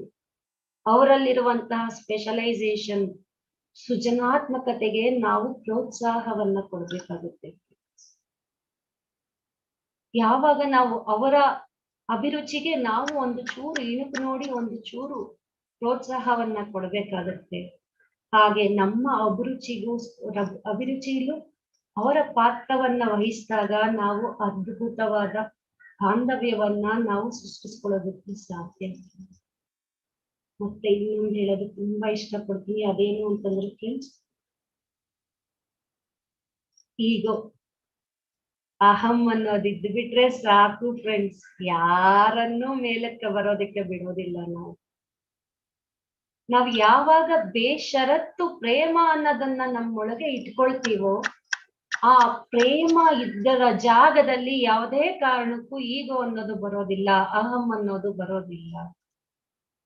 ಅಹಂ ಇಟ್ಕೊಂಡಾಗ ಅಧಿಕಾರ ಚಲಾಯಿಸ್ತೀವಿ, ನಾನು ಹೇಳ್ದಾಗೆ ಕೇಳ್ಬೇಕು ಅಂತೀವಿ, ನನ್ನ ಅಭಿರುಚಿಗೆ ಮನೆ ನಡಿಬೇಕು ಅಂತ ಹೇಳ್ತೀವಿ, ಹಠ ಮಾಡ್ತೀವಿ. ಅಹಮನ್ನ ಬಿಟ್ಟು ನೋಡೋಣ ಫ್ರೆಂಡ್ಸ್. ಬೇರೆಯವರ ಇವಾಗ ನಮ್ಮ ಹತ್ರ ಡಿಮ್ಯಾಂಡ್ ಮಾಡ್ತಾ ಇರೋರು, ಅವ್ರ ಅಭಿರುಚಿಯನ್ನ ಕೇಳೋದಕ್ಕೆ ಅವರ ಅಭಿರುಚಿಯನ್ನ ಪಡ್ಕೊಳ್ಳೋಕೆ ಇಷ್ಟಪಡ್ತಾ ಇರೋರು ಎಲ್ಲರೂ ನಮ್ಮವರೇ ಅಲ್ವಾ? ಎಲ್ಲರೂ ನಮ್ಮವರೇ ಆಗಿರೋದ್ರಿಂದ ನಾವು ನಮ್ಮಲ್ಲಿ ಪ್ರೀತಿ ಇದ್ದಾಗ ಎಲ್ಲರೂ ನಮ್ಮವರೇ, ಒಂದೇ ಕುಟುಂಬಸ್ಥರು ಅನ್ನುವ ಒಂದು ದೃಷ್ಟಿಕೋನದಲ್ಲಿ ನೋಡಿದಾಗ ನಮ್ಮ ಕುಟುಂಬ ಹೇಗಿರುತ್ತೆ? ಸ್ವರ್ಗಕ್ಕೆ ಕಿಚ್ಚಿಡು ಅಂತ ಹೇಳ್ತಾರಲ್ಲ, ಆ ಸ್ವರ್ಗ ನಮ್ಮ ಮನೆಯಲ್ಲೇ ಇರುತ್ತೆ, ನಾವೇ ಆಗಿರ್ತೀವಿ ಅದನ್ನ. ಇನ್ನೊಂದು ನಾಡ್ನುಡಿ ಇದೆ, ಮೊದಲಿಗೆ ನಿನ್ನ ಮನೆಯನ್ನ ಜಯಿಸು, ಆಮೇಲೆ ಸಮಾಜವನ್ನ ಜಯಿಸೋಣ. ಮನೆಯಲ್ಲಿರೋ ಒಂದು 10-12 ಕುಟುಂಬಸ್ಥರ ಮನಸ್ಥಿತಿಗೆ ನಾವು ಹೊಂದಿಕೊಳ್ಳದೆ ಸಮಾಜದಲ್ಲಿ ನಾವು ಯಾವ ಕಾರ್ಯನೂ ಮಾಡೋದಕ್ಕೆ ಸಾಧ್ಯ ಇಲ್ಲ. ಮೊದಲು ಮನೆಯನ್ನ ಜಯಿಸ್ಬೇಕು ನಾವು. ಯಾವಾಗ ಇನ್ನೂ ಒಂದು ಹೇಳ್ತೀನಿ, ಮಾರಲ್ ಸಪೋರ್ಟ್. ನಾವು ಹೊರಗಡೆ ಹೋದಾಗ ಉತ್ತಮ ಸಮಾಜ ನಿರ್ಮಾಣ ಮಾಡ್ಬೇಕು ಅಂದ್ರೆ ಅತ್ಯುತ್ತಮವಾದ ಮನೆಯ ವಾತಾವರಣ ನಮಗ್ ಕೊಟ್ಟಾಗ ಮಾತ್ರನೇ ನಾವು ಹೊರಗಡೆ ಸಮಾಜಕ್ಕಾಗಿ ದುಡಿಯೋದಕ್ಕೆ ಸಾಧ್ಯ. ಪತ್ರಿ ಸರ್ ಯಾವಾಗ್ಲೂ ಹೇಳ್ತಾ ಇರ್ತಾರೆ, ಜೀವನ ಅಂದ್ರೆ ಹೇಗಿರ್ಬೇಕು ಅಂದ್ರೆ ನಿನ್ನ ಸ್ವಾರ್ಥಕ್ಕೆ 50%, ಸಮಾಜಕ್ಕೋಸ್ಕರ ನಿನ್ನ ಜೀವನದಲ್ಲಿ 50% ಮುಡುಪಾಗಿಟ್ಟಾಗ ಅದು ಪರ್ಫೆಕ್ಟ್ ಜೀವನ ಅಂತ ಹೇಳ್ತಾರೆ. ಈ ಪರ್ಫೆಕ್ಟ್ ಜೀವನವನ್ನ ನಾವು ನಡೆಸ್ಬೇಕು ಅಂತಂದಾಗ ನಮಗೆ ಕುಟುಂಬದಲ್ಲಿ ಎಲ್ಲರ ಸಹಕಾರ ಸಹಯೋಗ ಇದ್ದಾಗ ಮಾತ್ರ ಇದು ಮಾಡೋದಕ್ಕೆ ಸಾಧ್ಯ. ಮತ್ತೆ ನಾನು ಹೇಳ್ತಾ ಇದ್ದೀನಿ, ನಾವು ಎಷ್ಟೇ ಬದಲಾವಣೆ ಮಾಡ್ಕೊಂಡು ಏನೇ ಮಾಡ್ಕೊಂಡ್ರು ನಮ್ಮ ಕುಟುಂಬಸ್ಥರು ನನ್ನನ್ನ ಅರ್ಥಕೊಳ್ತಿಲ್ಲ ಅಂತ ನಾವೇನಾದ್ರು ಅಂದ್ಕೊಂಡ್ವಿ ಅಂತಂದ್ರೆ ಅವರಿಂದ ನಾವು ಏನು ಕಲಿಬೇಕು ಅದನ್ನ ನಾವು ಕಲ್ತಿಲ್ಲ ಅಂತ ಅರ್ಥ. ಸೊ ಅವರಿಂದ ಏನು ನಾವು ಕಲಿತೀವೋ ಕಲಿತಾ ಇದ್ದಂಗೆ ಅವರಿಂದ ನಮ್ಗೆ ಯಾವುದೇ ತೊಂದರೆಗಳು ಬರೋದಿಲ್ಲ. ಅದು ನನ್ನ ಸ್ವ ಅನುಭವದಿಂದ ನಾನು ಹೇಳೋದಕ್ಕೆ ಇಷ್ಟಪಡ್ತೀನಿ. ಒಂದು ಹೆಣ್ಣು ಧ್ಯಾನಿ ಆದಾಗ ಆ ಧ್ಯಾನದಿಂದ ಇಡೀ ಮನೆಯ ವಾತಾವರಣ ಬದಲಾವಣೆ ಆಗುತ್ತೆ. ಎಲ್ಲವೂ ನಮ್ಮ ಕೈಯಲ್ಲೇ ಇದೆ, ಹೆಣ್ಣಾಗಲಿ ಗಂಡಾಗಲಿ. ಯಾಕಂದ್ರೆ ನಾವು ಧ್ಯಾನ ಮಾಡಿದ್ವಿ ಒಂದು ಜಾಗದಲ್ಲಿ ಅಂದ್ರೆ ಅಲ್ಲಿರುವಂತಹ ನೆಗೆಟಿವಿಟಿ ಅನ್ನೋದು ನಮ್ಮಿಂದ ಹೊರಗೋಗುತ್ತೆ. ಆ ಜಾಗ ಪವಿತ್ರವಾಗ್ತಾ ಇರುತ್ತೆ. ಯಾಕಂದ್ರೆ ನಾವು ದಿನ ನಮ್ಮೊಂದಿಗೆ ನಾವಿರ್ತೀವಿ ಅಂದ್ರೆ ನಮ್ಮ ದಿವ್ಯತ್ವದೊಂದಿಗೆ ನಾವಿರ್ತೀವಿ ಧ್ಯಾನ ಮಾಡಿದಾಗ. ಆ ದಿವ್ಯ ಆ ವಂಡರ್ಫುಲ್ ಆ ಪಾಸಿಟಿವ್ ಎನರ್ಜಿಯನ್ನ ನಾವು ನಮ್ಮ ಮನೆಗೆ ತಗೊಂಡ್ ಬರ್ತಾ ಇರ್ತೀವಿ. ಅದರದೇ ಆದಂತ ಫ್ರೀಕ್ವೆನ್ಸಿ ಇದೆ. ಆ ಫ್ರೀಕ್ವೆನ್ಸಿಯಲ್ಲಿ ಇಡೀ ಕುಟುಂಬದ ವಾತಾವರಣ, ಇಡೀ ಕುಟುಂಬದಲ್ಲಿರುವಂತ ಅವರ ಕುಟುಂಬಸ್ಥರ ಮನಸ್ಥಿತಿ ಕೂಡ ಬದಲಾವಣೆ ಆಗ್ತಾ ಬರುತ್ತೆ ಫ್ರೆಂಡ್ಸ್. ಆ ಪ್ರಶಾಂತವಾದ ಅನುಭೂತಿಯನ್ನ ಎಲ್ಲರೂ ಆಸ್ವಾದಿಸ್ತಾರೆ. ಇದಕ್ಕೆ ಕಾರಣೀಭೂತರು ಯಾರು ಹೇಳಿ? ನಾವೇ ಇಲ್ಲ ಫ್ರೆಂಡ್ಸ್. ಇದನ್ನ ನಾವು ಖುಷಿ ಪಡ್ಬೇಕಲ್ವಾ? ನಾವು ಇದನ್ನ ಸೃಷ್ಟಿಸೋದು ಯಾರ ಕೈಯಲ್ಲಿದೆ? ನಮ್ಮ ಕೈಯಲ್ಲೇ ಇದೆ ಅಲ್ಲ ಫ್ರೆಂಡ್ಸ್. ಅದಕ್ಕೋಸ್ಕರ ಎಲ್ಲವನ್ನ ನಾವು ಹೊರಗಡೆ ನೋಡೋದು ಬೇಡ, ನಾವು ಅಂತರ್ಮುಖರಾಗಬೇಕು. ಓಕೆ ಅಕ್ಕ, 2 ನಿಮಿಷದಲ್ಲಿ ಮುಗಿಸ್ತೀನಿ. ಅಂತರ್ಮುಖರಾಗ್ಬೇಕು ಫ್ರೆಂಡ್ಸ್. ಮೊದಲಿಗೆ ಇದು ಕುಟುಂಬಸ್ಥರದಾದ್ರೆ ಮತ್ತೆ ಸಮಾಜದಲ್ಲಿ ಗೌರ್ಮೆಂಟ್ ರಿಲೇಶನ್ಶಿಪ್ ಆಗಲಿ, ಸ್ನೇಹಿತರಾಗಲಿ, ಮತ್ತೆ ನಮ್ಗೆ ಎಲ್ಲವನ್ನು ಕಲಿಸಿರುವಂತ ಗುರುಗಳಾಗಲಿ, ನಮ್ಮ ಜೊತೆ ಕೆಲಸಗಾರರಾಗಲಿ, ಇವರೆಲ್ಲರನ್ನು ನಾವು ಅದೇ ಸ್ಥಿತಿಯಲ್ಲಿ ನೋಡ್ಬೇಕು. ಇವೆಲ್ಲವೂ ಹೇಗೆ ಸಾಧ್ಯ ಅಂತಂದ್ರೆ ನಮ್ಮೊಂದಿಗೆ ನಮ್ಮ ಬಾಂಧವ್ಯ ಹೇಗಿದೆ ಅದನ್ನ ನಾವು ಅರ್ಥಕೋಬೇಕು. ನಮ್ಮೊಂದಿಗೆ ನಾವು ಕನೆಕ್ಟ್ ಆಗೋದು ಅಂದ್ರೆ ನಮ್ಮೊಂದಿಗೆ ನಮ್ಮ ಅಂತರಾತ್ಮದೊಂದಿಗೆ ನಾವು ಕನೆಕ್ಟ್ ಆದಾಗ ಇವಾಗ ಏನೇನು ಕ್ವಾಲಿಟೀಸ್ ಹೇಳಿದೀನೋ ಅವೆಲ್ಲ ನಮಗೆ ಅರಿವಿಗೆ ಬಾರದೆ ನಮ್ಮ ಕ್ವಾಲಿಟೀಸ್ ಆಗೋಗುತ್ತೆ. ನಮ್ಮ ಕುಟುಂಬ ಅಷ್ಟು ಉನ್ನತವಾದ ಸ್ಥಿತಿಗೆ ಬರೋದಕ್ಕೆ ಸಾಧ್ಯ ಆಗುತ್ತೆ.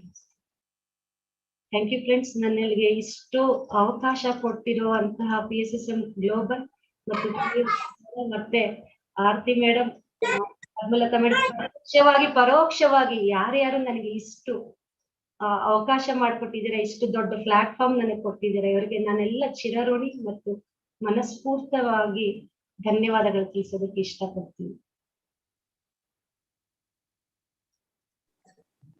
ಓಕೆ, ಧನ್ಯವಾದಗಳು ಮೇಡಮ್.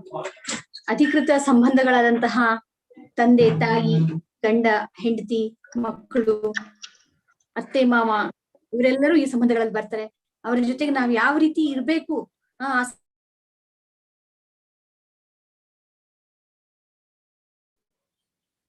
ಸದೃಢವಾಗಿ ಇಟ್ಕೋಬೇಕು ಅನ್ನೋ ವಿಚಾರವನ್ನ ಉದಾಹರಣೆಗಳ ಮೂಲಕ ನಮ್ಗೆ ತುಂಬಾ ಚೆನ್ನಾಗಿ ತಿಳಿಸ್ಕೊಟ್ಟಿದ್ದೀರಾ ಮೇಡಮ್. ತುಂಬಾ ಧನ್ಯವಾದಗಳು. ಈಗ ಮೇಡಮ್ ಪ್ರಶ್ನೋತ್ತರಕ್ಕೆ ಹೋಗೋಣ. ವಿಜಯ್ ಕುಮಾರ್ ಅನ್ನೋರು ಹ್ಯಾಂಡ್ ರೈಸ್ ಮಾಡಿದ್ದಾರೆ.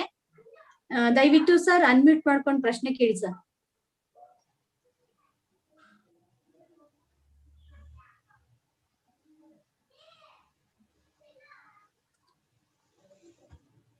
ವಿಜಯ್ ಕುಮಾರ್ ಸರ್. ಹಾ ಮೇಡಮ್, ಇವಾಗ ಆಯ್ತು, ಇವಾಗ ಅನ್ಮ್ಯೂಟ್ ಆಯ್ತು. ಥ್ಯಾಂಕ್ ಯು ಮೇಡಮ್, ನನ್ಗೆ ಒಂದು ಅವಕಾಶ ಕೊಟ್ಟಿದ್ಕೆ. ಓಕೆ ಸರ್, ಹೇಳಿ. ಮೀನಾ ಮೇಡಮ್ ತುಂಬಾ ಚೆನ್ನಾಗಿ ಸಂಬಂಧಗಳ ಒಂದು ಇದ್ರ ಬಗ್ಗೆ ತುಂಬಾ ಚೆನ್ನಾಗಿ ಹೇಳಿದ್ರು. Thank you very much for Meena madam. Madam, ನಾನು ಹೊಸಬ, ಈ PMCಗೆ ತುಂಬಾ ಹೊಸಬ, ಇತ್ತೀಚೆಗೆ ಏನೋ ಜಾಯಿನ್ ಆಗಿದ್ದೀನಿ. ಇದಕ್ಕಿಂತ ಮುಂಚೆ ನಾನು ಒಂದು 4 ವರ್ಷದಿಂದ ಮೆಡಿಟೇಷನ್ ಮಾಡ್ತಾ ಇದ್ದೆ. ಅದು 3rd ಐ ಮೆಡಿಟೇಷನ್ ಅಂತ 4 ವರ್ಷ ಮಾಡಿದೆ. ಆಮೇಲೆ ಕ್ರಿಯಾ ಯೋಗ ಮಾಡಿದೆ, ಆಮೇಲೆ ವಿಪಾಸನ ಆನ್ಲೈನ್ ಅಲ್ಲಿ ಮಾಡಿದೆ, ಆಮೇಲೆ ಸದ್ಗುರು ಅವರ ಇದರಲ್ಲಿ ಇನ್ನರ್ ಇಂಜಿನಿಯರಿಂಗ್ ಕೂಡ ಮಾಡಿದೆ. ಫೈನಲಿ ನಾನು ಈ ಒಂದು ಆನಾಪಾನಸತಿ ಇದಕ್ಕೆ ನಮ್ಮ ಬ್ರಹ್ಮರ್ಷಿ ಪತ್ರಿಜಿಯವರ ವಿಡಿಯೋ ನೋಡಿದ್ಮೇಲೆ ಇದಕ್ಕೆ ಸ್ಟಿಕನ್ ಆಗಿದ್ದೀನಿ. I am happy with that. ತುಂಬಾ ಸಂತೋಷ ನನಗೆ. I am very happy with that. ತುಂಬಾ ಲೋಕ ಕಲ್ಯಾಣ ಕಾರ್ಯನ ಮಾಡ್ತಾ ಇದ್ದಾರೆ ನಮ್ಮ ಪತ್ರಿಜಿ ಮಹರ್ಷಿ ಅವರು. ಈ ಒಂದು 21 ದಿನಗಳ ಏನೋ ಸವಾಲ್ ಧ್ಯಾನ ಸವಾಲ್ ಕಾರ್ಯಕ್ರಮ ತುಂಬಾ ಚೆನ್ನಾಗಿದೆ. I really appreciate it. ನನ್ನ ಒಂದು ಪ್ರಶ್ನೆ ಏನು ಅಂದ್ರೆ ಮೇಡಮ್, ಈ ಒಂದು ರಿಲೇಶನ್ಶಿಪ್ ಮ್ಯಾನೇಜ್ಮೆಂಟ್ ಅಲ್ಲಿ ಈಗೋ ಅಡ್ಡ ಬಂದ್ಬಿಡುತ್ತೆ. ನೀವು ಆಲ್ರೆಡಿ ಹೇಳಿದ್ರಿ ಈ ಮಾತನ್ನ. ಈಗೋ, ಈ ಅಹಂಕಾರ ಅನ್ನೋದು ಮಧ್ಯ ಬಂದು ನಿಂತ್ಕೊಂಡಾಗ ನಾವು ಆ ಕಡೆ ಈ ಕಡೆ ಯಾವ ಕಡೆ ಹೋಗೋದು ಅನ್ನೋದು ಗೊತ್ತಾಗೋದಿಲ್ಲ ನಮಗೆ. ಇದ್ರ ಬಗ್ಗೆ ಇನ್ನೊಂದ್ ಸ್ವಲ್ಪ 1 ನಿಮಿಷಗಳ ಕಾಲ ಟೈಮ್ ತಗೊಂಡು ಇನ್ನೊಂದ್ ಸ್ವಲ್ಪ ಡೀಪ್ ಆಗಿ ಏನಾದ್ರು ಹೇಳ್ಬೋದಾ ಮೇಡಮ್? ಸರ್, ನಾನು ಅದೇ ಹೇಳದ್ನಲ್ಲ, ಬೇಷರತ್ತು ಪ್ರೇಮ ಅನ್ನೋದನ್ನ ನಾವು ತುಂಬಿಸ್ಕೊಂಡಾಗ ಅಲ್ಲಿ ಈಗೋ ಅಡ್ಡಕ್ಕೆ ಬರೋದಿಲ್ಲ ಸರ್. ಈ ಬೇಷರತ್ತು ಪ್ರೇಮ ಹೇಗ್ ಬರುತ್ತೆ ಅಂದ್ರೆ, ನಾವು ನಿರಂತರವಾಗಿ ಧ್ಯಾನ ಸಾಧನೆ ಮಾಡ್ಬೇಕಾದ್ರೆ ಇದು ಬರುತ್ತೆ. ಇನ್ನೂ ಒಂದು ಹೇಳೋದಕ್ಕೆ ಇಷ್ಟಪಡ್ತೀನಿ, ಯಾವಾಗ ನಾವು ಕ್ಷಮಾಪಣೆಯನ್ನ ಕೇಳಿದಾಗ ನಮ್ಮಲ್ಲಿ ಇರುವಂತ ಈಗೋ ಕರಗೋಗುತ್ತೆ. ಇವಾಗ ನಮ್ಗಿಂತ ಚಿಕ್ಕವ್ರು ಇರ್ಬೋದು, ಅವ್ರ ಹತ್ರ ನಾನು ಕ್ಷಮಾಪಣೆ ಕೇಳೋದು ಹೇಗೆ ಮೇಡಮ್, ನನ್ನ ಈಗೋ ಅಡ್ಡ ಬರ್ತಾ ಇದೆ ಅಂದ್ರೆ ನೀವು ಧ್ಯಾನದಲ್ಲಿ ಕೂತ್ಕೊಳ್ಳಿ. ಧ್ಯಾನದಲ್ಲಿ ನಮ್ಮಿಂದ ತಪ್ಪೇನಾದ್ರು ಆಗಿದ್ರೆ ಧ್ಯಾನದಲ್ಲಿ ಕೂತ್ಕೊಂಡು ಅವರನ್ನ ಸೂಕ್ಷ್ಮ ಅಂದ್ರೆ ಆಸ್ಟ್ರಲ್ ಆಗಿ ಅವ್ರನ್ನ ಇನ್ವೈಟ್ ಮಾಡಿ ನಾವು ಅವರ ಹತ್ರ ಕ್ಷಮೆ ಕೇಳ್ಬೋದು ಸರ್. ಯಾವಾಗ ನಾವು ಕ್ಷಮೆ ಕೇಳ್ತೀವೋ, ಇದನ್ನ ಮಾಡಿ ನೋಡಿ ಪ್ರಾಯೋಗಿಕವಾಗಿ, ಮಾರನೇ ದಿನ ಅವರೇ ನಮ್ಮ ಹತ್ರ ಆರಾಮಾಗಿ ಬಂದು ನಮ್ಮ ಹತ್ರ ಮಾತಾಡ್ತಾರೆ. ಇಲ್ಲಿ ಎನರ್ಜಿ ವರ್ಕ್ ಆಗುತ್ತೆ ಸರ್.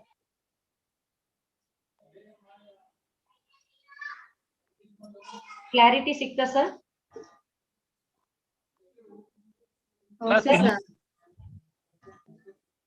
ತುಂಬಾ ಕಷ್ಟವಾದಂತ ಇದು. ಈ ಒಂದು ಕ್ಷಮೆ ಕೇಳುವಂತದ್ದು ತುಂಬಾ ಕಷ್ಟವಾದ ವಿಚಾರ. ಇವನ್ ನಾನು ಒಂದು 5 ವರ್ಷದಿಂದ ಮೆಡಿಟೇಷನ್ ಮಾಡ್ತಾನೆ ಇದ್ದೀನಿ, ನನ್ಗೆ ಇನ್ನೂ ಸಾಧ್ಯ ಆಗಿಲ್ಲ. ಸುಳ್ಳಾಗಿ ಹೇಳ್ಬೇಕು, ಇನ್ನೂ ಸಾಧ್ಯ ಆಗಿಲ್ಲ ನನಗೆ. ಇದನ್ನ ಪ್ರಾಕ್ಟಿಕಲ್ ಜೀವನದಲ್ಲಿ ನನ್ಗೆ ಅಳವಡಿಸ್ಕೊಳ್ಳೋದಕ್ಕೆ ತುಂಬಾ ಕಷ್ಟ ಆಗ್ತಾ ಇದೆ. ಯಾಕೆಂದ್ರೆ ನನ್ನ ಅಹಂಕಾರ ಅನ್ನೋದು ಮಧ್ಯೆ ಬಂದು ನಿಂತ್ಕೊಂಡ್ಬಿಡ್ತಾ ಇದೆ ಇಲ್ಲಿ. ಅಲ್ಲಿ ನಾವು ಡಿಗ್ರೇಡ್ ಆಗ್ಬಿಡ್ತೀವೇನೋ, ನಮ್ಮ ಇಮೇಜ್ ಕಡಿಮೆ ಆಗೋಗುತ್ತೇನೋ ಅನ್ನೋ ಭಾವನೆ ನಮ್ಮಲ್ಲಿ ಇರುತ್ತೆ ಸರ್. ಇಲ್ಲಿ ನಾವು ನಿಜವಾದ ಆತ್ಮ ಸ್ಥಿತಿಯಲ್ಲಿ ಇದ್ದಾಗ ಇದು ಯಾವ್ದು ಅಡ್ಡಕ್ಕೆ ಬರೋದಿಲ್ಲ. ನಾನ್ ಹೇಳಿದ್ನಲ್ಲ ಸರ್, ಅದೊಂದು ಟೆಕ್ನಿಕ್ ನ ಮಾಡಿ ನೋಡಿ. ಅದು ಹೆಂಗೆ ಮೇಡಮ್, ಆ ಒಂದು ಮನಸ್ಥಿತಿನ ಹೆಂಗೆ ಸಾಧಿಸೋದು ನಾನು? ಅಲ್ಲ ಸರ್, ಮನಸ್ಥಿತಿಗೆ ನಿಮ್ಗೆ ಬರಕ್ ಆಗ್ತಿಲ್ಲ ಅಲ್ಲ, ನೀವು ಇನ್ನೂ ಹೆಚ್ಚು ಧ್ಯಾನ ಮಾಡಿ ನಿಮ್ಮಲ್ಲಿ ಶಕ್ತಿ ಜಾಸ್ತಿ ಆಗ್ತಾ ಇದ್ದಾಗ. ಫ್ರೆಂಡ್ಸ್, ಇನ್ನೊಂದು ಹೇಳೋದಕ್ಕೆ ಇಷ್ಟಪಡ್ತೀನಿ, ನಾವು ಕ್ಷಮಾಪಣೆ ಕೇಳಿದ್ವಿ ಅಂದ್ರೆ ನಾವು ಕಡಿಮೆ ಆದ್ವಿ ಅಂತಲ್ಲ. ಕ್ಷಮಾಪಣೆಯನ್ನ ಕೇಳುವಷ್ಟು ನಾವು ಹೆಚ್ಚು ಶಕ್ತಿವಂತರಾಗಿದ್ದೇವೆ ಅಂತ ತಿಳ್ಕೋಬೇಕು. ನಾವಲ್ಲಿ ತುಂಬಾ ಕಷ್ಟ ಇದೆ ಕ್ಷಮಾಪಣೆ ಕೇಳೋದು. ನಾವು ಕ್ಷಮೆಯನ್ನ ಕೇಳದ್ಮೇಲೆ ನಾವು ಇನ್ಫೀರಿಯರ್ ಆಗಿ ಫೀಲ್ ಮಾಡೋದು ಬೇಡ. ಕ್ಷಮೆ ಕೇಳಿದ ತಕ್ಷಣ ನಾವು ಕಡಿಮೆ ಅಂತ ಅಂದ್ಕೊಳ್ಳೋದು ಬೇಡ. ನನ್ನಲ್ಲಿ ಧೈರ್ಯ ಇದೆ, ನಾನ್ ಮಾಡಿರುವ ತಪ್ಪನ್ನ ನಾನು ಒಪ್ಪಿಕೊಂಡು ಅಲ್ಲಿ ಕ್ಷಮೆ ಕೇಳುವಷ್ಟು ಧೈರ್ಯ ನನ್ನಲ್ಲಿದೆ ಅನ್ನೋದನ್ನ ನಾವು ಕನ್ಫರ್ಮ್ ಮಾಡ್ಕೋಬೇಕು. ನಾವ್ ಯಾವ್ದೇ ನೋಡಿ ಫ್ರೆಂಡ್ಸ್, ನಾನು ಇದ್ರಲ್ಲಿ ಇನ್ನೊಂದು ಹೇಳೋದಕ್ಕೆ ಮರ್ತು ಬಿಟ್ಟಿದ್ದೇನು, ಪ್ರೆಸ್ಟೀಜ್ ನಮ್ಮ ಇಮೇಜ್ ಅನ್ನೋದನ್ನ ನಾವು ಬಿಟ್ಬಿಡ್ಬೇಕಾಗುತ್ತೆ. ಮೊದಲು ನಾವು ಮಾನವರಾಗಿ ಜೀವನವನ್ನ ಜೀವಿಸೋದ್ ಕಲಿಬೇಕಾಗುತ್ತೆ. ನಾವು ಮಾನವರಾಗಿ ಜೀವನ ಜೀವಿಸಿದಾಗ ಯಾವುದೇ ಇಮೇಜ್, ಯಾವುದೇ ಪ್ರೆಸ್ಟೀಜಕ್ಕೆ ನಾವು ಶರಣಾಗತಿ ಆಗೋದಿಲ್ಲ. ಪ್ಲಸ್ ಯಾವುದೇ ಇಮೇಜ್ಗಾಗ್ಲಿ ಯಾವುದೇ ಪ್ರೆಸ್ಟೇಜ್ಗಾಗ್ಲಿ ನಾವು ಅಡಿಕ್ಷನ್ ಆಗೋದಿಲ್ಲ ಫ್ರೆಂಡ್ಸ್. ಅಡಿಕ್ಷನ್ ಅನ್ನೋದು ಯಾವುದೇ ಕಾರಣಕ್ಕೆ ಇರಬಾರ್ದು. ನಾವು ಫ್ರೀ ಫ್ಲೋ ಆಗಿರ್ಬೇಕು, ಫ್ಲೋ ಮಾಡ್ಬೇಕು. ಎಲ್ಲಾ ಪರಿಸ್ಥಿತಿಯಲ್ಲೂ ಈಸಿಯಾಗಿ ಮುಂದೆ ಸಾಗುವ ಮನಸ್ಥಿತಿಗೆ ನಾವು ಬರುತ್ತೆ ಸರ್. ನೀವು 100% ಧ್ಯಾನ ಹೆಚ್ಚು ಮಾಡಿ. ಯಾಕಂದ್ರೆ ಇದು ನನ್ನ ಸ್ವಂತ ಅನುಭವ ಇದೆ. ಧ್ಯಾನ ಹೆಚ್ಚು ಮಾಡಿದಷ್ಟು ಎಲ್ಲ, ಇವಾಗ ನಾನು ಏನೇನ್ ಕ್ವಾಲಿಟೀಸ್ ಹೇಳಿದೀನಿ ಆ ಕ್ವಾಲಿಟೀಸ್ ಎಲ್ಲವನ್ನ ಮೀರಿ ನಾವು ನಿಲ್ತೀವಿ. ಇನ್ನು ನಿರ್ಗುಣ ಸ್ಥಿತಿಗೆ ಬರೋದಕ್ಕೆ ಸಾಧ್ಯ. ಸಂಸಾರದಲ್ಲಿದ್ದೇ ನಿರ್ವಾಣಕ್ಕೆ ಹೊಂದಬೇಕು ಅಂತ ಪತ್ರಿ ಸರ್ ಹೇಳಿದ್ದಾರೆ.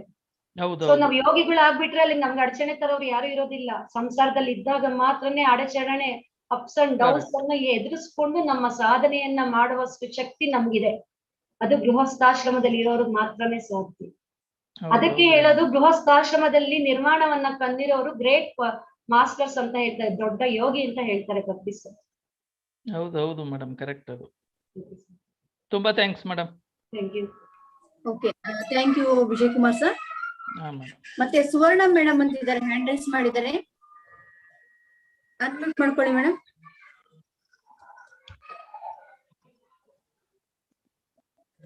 ಸುವರ್ಣ ಅಂತ ಹೇಳಿ.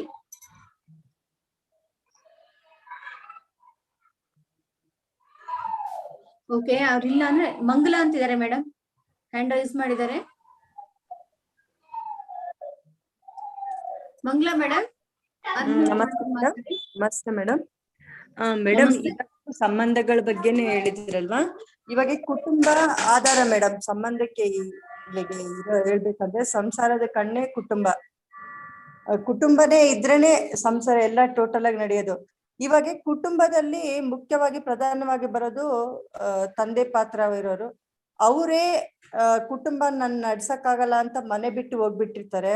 ಅವಾಗ ತಾಯಿ ಒಬ್ಳೆ ಕುಟುಂಬ ನಡ್ಸೋಂತ ಪರಿಸ್ಥಿತಿ ಬಂದಾಗ ಅವಾಗ ಕುಟುಂಬ ನಡ್ಸೋದು ತುಂಬಾ ಕಷ್ಟ ಆಗುತ್ತೆ. ಆದ್ರೂ ತಾಯಿನಲ್ಲಿ ಎಲ್ಲಾ ಕ್ವಾಲಿಟೀಸ್ ಇದೆ, ದೇವರೆಲ್ಲಾ ತುಂಬಿಸಿ ಕಳ್ಸಿದ್ದಾರೆ. ಅವಳು ಸಮರ್ಥವಾಗಿ ತನ್ನೆಲ್ಲಾ ಇದನ್ನ ಹಾಕಿ ಮಕ್ಕಳನ್ನ ಬೆಳವಣಿಗೆ ಮಾಡ್ತಾಳೆ.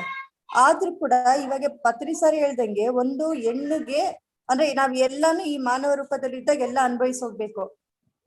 ಆ ರೀತಿ ಇದ್ದಾಗ ಅವಳು ಯಾವಾಗ್ಲೂ ಫೀಲ್ ಮಾಡ್ಕೊತಾ ಇರ್ತಾಳಲ್ಲ, ಗಂಡ ಇಲ್ಲ ನನ್ಗೆ, ನಾನು ಏನ್ ಮಾಡ್ಲಿ ಅಂತ ಒಂದ್ ಫೀಲಿಂಗ್ ಇರುತ್ತಲ್ಲ, ಆ ಸ್ಥಾನನ ಎಲ್ಲ ತುಂಬಿಸ್ಬೇಕಾದ್ರೆ ಅವಳು ಏನ್ ಮಾಡ್ಬೇಕು ಮೇಡಮ್? ಮೇಡಮ್, ನಾನೊಂದು ಹೇಳ್ತೀನಿ, ಅದನ್ನ ಅವ್ರು ಅಕ್ಸೆಪ್ಟ್ ಮಾಡ್ಬೇಕು. ಯಾವ ಸ್ಥಾನದಲ್ಲಿ ಇವಾಗ ಜೀವನ ಮಾಡ್ತಾ ಇರೋ ಅದನ್ನ 100% ಅಕ್ಸೆಪ್ಟ್ ಮಾಡ್ಬೇಕು. ಇದು ಕರ್ಮಾನುಸಾರವಾಗಿ ಬಂದಿರುತ್ತೆ. ಇಲ್ಲ, ನನ್ನ ಜೀವನದಲ್ಲಿ ಇನ್ನೂ ಸ್ಪೀಡಿಯಾಗಿ ನಾನು ಆತ್ಮೋನ್ನತಿ ಮಾಡ್ಬೇಕು ಅಂದ್ರೆ ನಾವೇ ಸೆಲೆಕ್ಟ್ ಮಾಡ್ಕೊಂಡ್ ಬರ್ತೀವಿ ಈ ಸ್ಥಿತಿಯನ್ನು. ಇದು ಚಾಲೆಂಜಸ್ ಅಂತ ಹೇಳ್ತೀವಿ. ಇದು ಕೆಲವು ಸರ್ತಿ ಕರ್ಮಾನುಸಾರ. Madam, soul plan can be changed as per our desire. Madam, ನಾನು ಇನ್ನೊಂದು ಹೇಳೋದಕ್ಕೆ ಇಷ್ಟಪಡ್ತೀನಿ. ನಮ್ಮ ವಾಸ್ತವಿಕತೆಗೆ ನಾವೇ ಸೃಷ್ಟಿಕರ್ತರು ಅಂತ ಭಕ್ತಿ ಸರ್ ಹೇಳ್ತಾನೆ ಇರ್ತಾರೆ. ನಮ್ಮಲ್ಲಿ ಯೂನಿವರ್ಸಲ್ ಆಗಿ ನೋಡುವ ಕೆಪಾಸಿಟಿ, ಯೂನಿವರ್ಸಲ್ ಲೆವೆಲ್ ಅಲ್ಲಿ ನಾವು ನೋಡುವ ಕೆಪಾಸಿಟಿ ಇದ್ದಾಗ ನಾವು ನಮ್ಮ ವಾಸ್ತವಿಕತೆಯನ್ನ, ನನಗೆ ಇಲ್ಲ, ನಾನು ಈ ತರ ಇರೋದಕ್ಕಾಗಲ್ಲ, ನನಗೆ ಚೇಂಜ್ ಆಗ್ಬೇಕು ಅಂತ ನಾವು ಆ ಯೂನಿವರ್ಸ್ ಪ್ರಕೃತಿ ಜೊತೆಗೆ ಹಠ ಮಾಡಿ ನಮ್ಮ ಜೀವನವನ್ನ ಚೇಂಜ್ ಮಾಡ್ಕೋಬಹುದು. ಅದರ ಕಾನ್ಸಿಕ್ವೆನ್ಸಸ್ ಕೂಡ ನಾವೇ ಫೇಸ್ ಮಾಡ್ಬೇಕು. ಅರ್ಥ ಆಗ್ತಾ ಇದೆಯಾ? ಅರ್ಥ ಮೇಲೆ ಫ್ರೀ ವಿಲ್ ಇದೆ. ಫೇಸ್ ಆಗೋದಾದ್ರೆ ಚೇಂಜ್ ಯಾಕೆ ಮಾಡ್ಬೇಕು ಮೇಡಮ್? ಹಂಗಾದ್ರೆ ಅದಕ್ಕೆ ನಾ ಹೇಳ್ತಾ ಇರೋದು, ಫ್ರೀ ವಿಲ್ ಇದೆ ಅರ್ಥ ಮೇಲೆ, ನಮ್ಮದೇ ಆದಂತ ಸ್ವೇಚ್ಛೆ ಇದೆ, ಅದನ್ನ ನಾವು ಚೇಂಜ್ ಮಾಡ್ಕೋಬಹುದು. ಅದಕ್ಕೆ ನಾನು ಹೇಳೋದ್ ಪ್ರತಿಯೊಬ್ಬರಿಗೂ ನಾವು ವಿಶ್ವಕ್ಕೆ, ಬ್ರಹ್ಮಾಂಡಕ್ಕೆ ನಾವು ಸರೆಂಡರ್ ಆಗೋಣ. ಆ ಬ್ರಹ್ಮಾಂಡಕ್ಕೆ ಗೊತ್ತು ನಮ್ಗೆ ಯಾವ್ದು ಒಳಿತು ಅನ್ನೋದು. ಯಾವ ಕಷ್ಟಗಳು ಒಂದೇ ಸರ್ತಿ ಒಂದು ಮನುಷ್ಯನಿಗೆ ಪೂರ್ತಿ ಕಷ್ಟಗಳು ಕೊಡೋದಿಲ್ಲ ಮೇಡಮ್. ಹಂಗ ಪೂರ್ತಿ ಕಷ್ಟಗಳೇ ಕೊಟ್ರು ಅಂದ್ರೆ ನಾವು ಅದಕ್ಕೆ ಚಾಲೆಂಜಿಂಗ್ ಸೋಲ್ಸ್ ಅಂತ ಹೇಳ್ತೀವಿ. ಒಂದೇ ಜನ್ಮದಲ್ಲಿ ಆತ್ಮ ಉನ್ನತಿ ಮಾಡ್ಕೋಬೇಕು ಅಂತ ಇರೋ ಸೋಲ್ಸ್ ಮಾತ್ರ ಆತರ ಎಲ್ಲ ಚಾಲೆಂಜಸ್ ಬರುತ್ತೆ. ಸೊ ಅದನ್ನ ಫೇಸ್ ಮಾಡೋ ಅಷ್ಟು ಕೆಪಾಸಿಟಿ ಆ ಸೋಲ್ಗೆ ಇದ್ರೆ ಮಾತ್ರನೇ ಅಲ್ಲಿ ಕೊಡುತ್ತೆ ಯೂನಿವರ್ಸ್, ಪ್ರಕೃತಿ ಕೊಡುತ್ತೆ, ಇಲ್ಲಾಂದ್ರೆ ಕೊಡೋದಿಲ್ಲ. ಅದಕ್ಕೋಸ್ಕರನೇ ನಾವು ಯೂನಿವರ್ಸ್ ಸರೆಂಡರ್ ಆಗ್ಬೇಕು. ಏನೇನ್ ಚೇಂಜಸ್ ಆಗ್ತಾ ಇದೆ ಅದನ್ನ ಅಕ್ಸೆಪ್ಟ್ ಮಾಡ್ಬೇಕು. ಅಕ್ಸೆಪ್ಟ್ ಮಾಡಿದಾಗ ಮಾತ್ರನೇ ನಮ್ ಜೀವನ ಚೆನ್ನಾಗಿರುತ್ತೆ. ಮೇಡಮ್, ಇನ್ನೊಂದು ಪ್ರಶ್ನೆ. ಇದು ಮೇಡಮ್ ನಂಬರ್ ಅನ್ನ ಚಾಟ್ ಬಾಕ್ಸ್ ಅಲ್ಲಿ ಇಡ್ತೀವಿ. ದಯವಿಟ್ಟು ಸಮಯಾವಕಾಶ ತುಂಬಾ ಕಡಿಮೆ ಇರೋದ್ರಿಂದ ಮೇಡಮ್ ತುಂಬಾ ಧನ್ಯವಾದಗಳು ಮಂಗ್ಲಾ ಮೇಡಮ್ ತಮಗೆ. ಓಕೆ,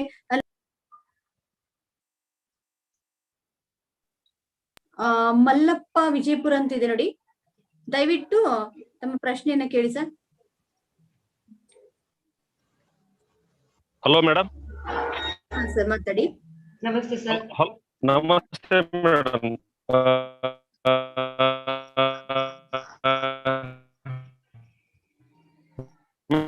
ಓಕೆ, ನೆಟ್ವರ್ಕ್ ಇಶ್ಯೂ ಇದೆ. ಓಕೆ ಮೇಡಮ್, ನಾಳೆ ದಿನ ಅವಕಾಶ ತುಂಬಾ ಧನ್ಯವಾದಗಳು ಮೇಡಮ್. ಧ್ಯಾನ ಆಯ್ತು, ಅದಕ್ಕೆ ತಮಗೆ ಧನ್ಯವಾದಗಳು, ತುಂಬಾ ಥ್ಯಾಂಕ್ಸ್. ನಾವು ವಿಜಯ್ ಕುಮಾರ್ ಸರ್, ನಿಮ್ ವಾಯ್ಸ್ ಕ್ಲಾರಿಟಿ ಇಲ್ಲ. ವಿಜಯ್ ಕುಮಾರ್ ಸರ್, ನಿಮ್ ವಾಯ್ಸ್ ಕೇಳಿಸ್ತಿಲ್ಲ ಸರ್, ನಂಬರ್ ಬ್ರೇಕ್ ಆಗ್ತಾ ಇದೆ ಮೇಡಮ್, ಪ್ಲೀಸ್. ಸರ್, ನಿಮ್ ವಾಯ್ಸ್ ತುಂಬಾ ಬ್ರೇಕ್ ಆಗ್ತಾ ಇದೆ.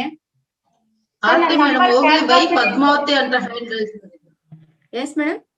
ವೈ ಪದ್ಮಾವತಿ ಅಂತ ಹ್ಯಾಂಡ್ ರೈಸ್ ಮಾಡಿದ್ದಾರೆ, ಅವ್ರಿಗೆ ಅವಕಾಶ ಕೊಡಿ. ಇವ್ರದ್ದು ನೆಟ್ವರ್ಕ್ ಪ್ರಾಬ್ಲಮ್ ಇದೆ ಅಲ್ವಾ? ಮಾತಾಡಿ ಮೇಡಮ್. ಪದ್ಮಾವತಿ.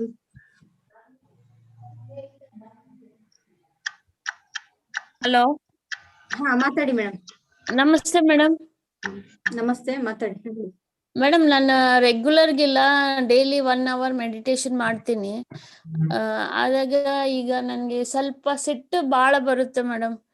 ಸ್ವಲ್ಪ ಇದಕ್ಕೆ ಮಕ್ಕಳ ಮೇಲೆ ಆಗ್ಲಿ ಗಂಡನ ಮೇಲೆ ಆಗ್ಲಿ ಸ್ವಲ್ಪ ಜಾಸ್ತಿ ಇದ್ ಮಾಡ್ತೀನಿ. ಅದಕ್ಕ ಕಂಟ್ರೋಲ್ ಮಾಡಕ ಮೆಡಿಟೇಷನ್ ಥ್ರೂ ಏನಾನ ಆಗ್ಬೋದಾ ಮೇಡಮ್? ಮೇಡಮ್ ಎಷ್ಟು ದಿನದಿಂದ ಧ್ಯಾನ ಮಾಡ್ತಾ ಇದ್ದೀರಾ ಮೇಡಮ್? ಈಗ ಮೇಡಮ್ ಈಗ 2-3 months ಆಗಿದೆ ಮೇಡಮ್. 2-3 months ಆಗಿದೆ. ಇದು ಸಹಜ ಮೇಡಮ್. ನಾವು ಧ್ಯಾನಕ್ಕೆ ಬಂದಾಗ ನಮ್ಮೊಳಗಿರೋ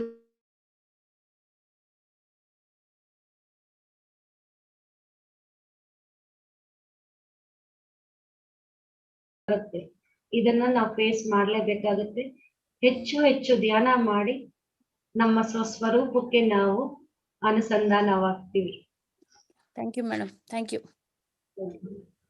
thank you Padmavati madam. Okay madam.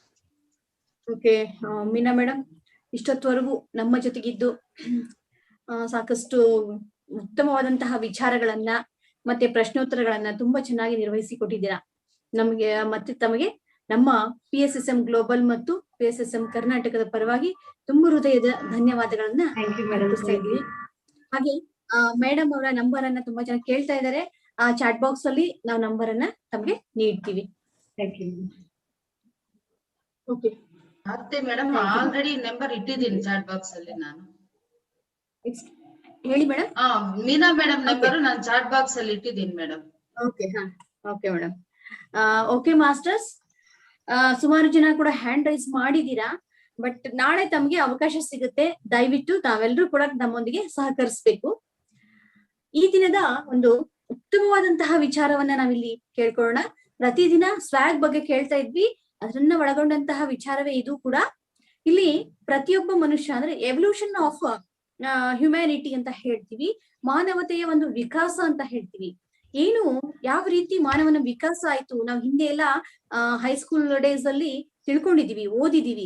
ಏನು ಅಂತ ಹೇಳಿದ್ರೆ ಮನುಷ್ಯ ಫಸ್ಟ್ಗೆ ತನ್ನಕ್ಕೆ ಹೊಟ್ಟೆಗೆ ಆಹಾರವಾಗಿ ಏನ್ ತಗೊಳ್ತಿದ್ದ ಅಂತ ಹೇಳಿದ್ರೆ ನಾನ್ ವೆಜಿಟೇರಿಯನ್ ಫುಡ್ ಅನ್ನು ತಗೊಳ್ತಿದ್ದ. ಪ್ರಾಣಿಗಳನ್ನ ಕೊಂದು ಅವನಿಗೆ ಬೇರೆ ಏನ್ ತಿನ್ಬೇಕಂತ ಗೊತ್ತಾಗ್ತಿರ್ಲಿಲ್ಲ. ಬಟ್ ಅವನ್ ಪ್ರಾಣಿಗಳನ್ನೇ ಕೊಂದು ಹಸಿ ಮಾಂಸ ತಿಂದು ನೆಕ್ಸ್ಟ್ ಬೇಯಿಸ್ಕೊಂಡು ತಿನ್ನೋದಕ್ಕೆ ಪ್ರಾರಂಭ ಮಾಡ್ದ. ಇದು ಒಂದು ವಿಕಾಸದ ಹಂತ. ಹಾಗಾಗಿ ಇಲ್ಲಿ ನೋಡಿ, ನಾವೆಲ್ಲರೂ ಕೂಡ ಈ ಒಂದು ಲೈನ್ ಗಳನ್ನ ತಿಳ್ಕೋಬೇಕು. Non vegetarian to vegetarian, vegetarian to vegan, vegan to raw food to liquid food, liquid food to becoming a breatharian ಅಂತ ಹೇಳ್ತೀವಿ ನಾವು. ಏನು ಅಂತ ಹೇಳಿದ್ರೆ ನಾನ್ ವೆಜ್ ಇಂದ ನಾವು ವೆಜಿಟೇರಿಯನ್, ವೆಜಿಟೇರಿಯನ್ ಇಂದ ಹೇಳಿದ್ರೆ vegan. Vegan means complete vegetarian, ಯಾವುದೇ ಪ್ರಾಣಿಜನ್ಯ ಆಹಾರವನ್ನ ಸೇವಿಸದೇ ಇರ್ತಕ್ಕಂಥದ್ದು. ಏನು ಅಂತ ಹೇಳಿದ್ರೆ ಹಾಲು, ಮೊಸರು ಈ ತರದ ಆಹಾರವನ್ನ ಸೇವಿಸದೇ ಇರ್ತಕ್ಕಂಥದ್ದು. ಮತ್ತೆ ವೆಗನ್ ಟು ರಾ ಫುಡ್, ಹಸಿ ತರಕಾರಿಗಳನ್ನ ತಿಂತಕ್ಕಂಥದ್ದು. Next raw food to liquid food, ಅಂದ್ರೆ ದ್ರವ ಆಹಾರವನ್ನ ಸೇವಿಸ್ತಕ್ಕಂಥದ್ದು. Liquid food to become a breatharian, ಅಂದ್ರೆ ಉಸಿರಾಟವನ್ನೇ ನಾವು ತಗೊಳ್ತಾ ಬದುಕುವಂಥದ್ದು. ಯಾವಾಗ ನಾವು ಉಸಿರಾಟವನ್ನ ತಗೊಳ್ತಾ ಹೋಗ್ತೀವಿ ನಮಗೆ ಕಾಸ್ಮಿಕ್ ಎನರ್ಜಿ ಅಬಂಡೆಂಟ್ ಆಗಿ ಸಿಗುತ್ತೆ. ಹಾಗಾಗಿ ಈ ಲೈನ್ ಗಳನ್ನ ನಾವು ಅಂದ್ರೆ ನಾವು ಊಟ ನಿದ್ರೆ ಏನೂ ಇಲ್ಲದೆ ಬರೀ ನಾವು ಕಾಸ್ಮಿಕ್ ಎನರ್ಜಿಯಿಂದ ಬದುಕುವಂತಾಗ್ಬೇಕು. ಈಗಾಗ್ಲೇ ಅನೇಕ ಯೋಗಿಗಳು, ಋಷಿಗಳು 800 ವರ್ಷಗಳಿಂದ ಇದ್ದಾರೆ. ಅವ್ರಿಗೆ ಯಾವ ಆಹಾರ ಇಲ್ಲ, ಏನು ಇಲ್ಲ, ಅವ್ರು ಬರೀ ಬದುಕಿರೋದು ಈ ಒಂದು ಕಾಸ್ಮಿಕ್ ಎನರ್ಜಿಯನ್ನ ತಮ್ಮೊಳಗೆ ತುಂಬಿಕೊಂಡಿರೋದು. ಅದು ಯಾವಾಗ ಸಾಧ್ಯ ಆಗುತ್ತೆ ಅಂತ ಹೇಳಿದ್ರೆ ಧ್ಯಾನದಿಂದ ಅದು ಸಾಧ್ಯ ಆಗುತ್ತೆ. ಸೊ ಹಾಗಾಗಿ start being ready to survive on cosmic energy. ನಾವೆಲ್ಲರೂ ಕೂಡ ಮುಂದೆ ಏನೂ ಸಿಕ್ಕಿಲ್ಲ ಅಂದ್ರೆ ಈ ಕಾಸ್ಮಿಕ್ ಎನರ್ಜಿಯಿಂದ ಸರ್ವೈವ್ ಆಗ್ತಕ್ಕಂತಹ ಎಬಿಲಿಟಿಯನ್ನ ನಾವೆಲ್ಲರೂ ಕೂಡ ಪಡಿಬೇಕು. ಓಕೆ, ಎಂಥ ಒಂದು ಅದ್ಭುತ ವಿಚಾರ. ರಿಯಲ್ ಆಗಿ ಹೇಳ್ಬೇಕು ಅಂತ ಹೇಳಿದ್ರೆ this is a evolution of humanity. ನಾಳೆ ಪ್ರತಿದಿನದಂತೆ ನಾಳೆಯೂ ಕೂಡ ಸತ್ಸಂಗ ಇರುತ್ತೆ.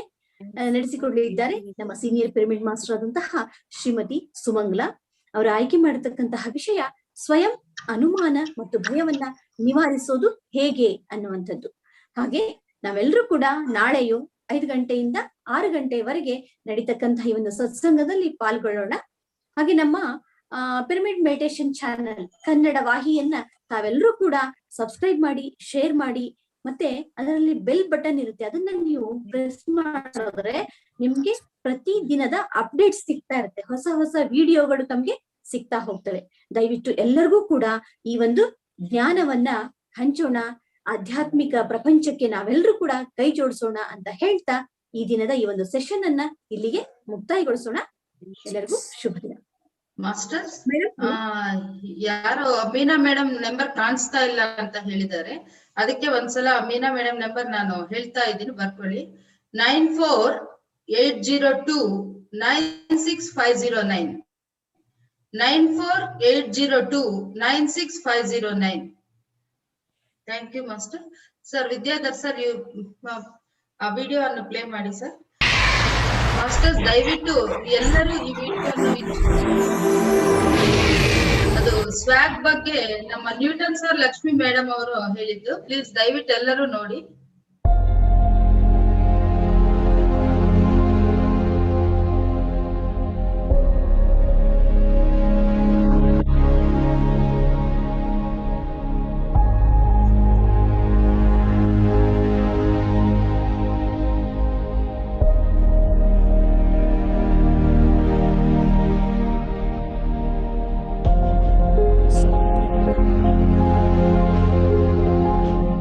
Namaskar, my dear friends. This is Lakshmi Newton. SWAG. Save water and go green. This global initiative, launched by Pyramid Spiritual Societies under the guidance of Pitamaha Brahmarshi Subhash Patriji, is the need of the hour. Every drop of water should be utilized properly. Although 70% of the Earth's surface is covered with water, only 2.5% is readily available as fresh water. The environmental damage, together with the climate change, has led to water crisis around the world.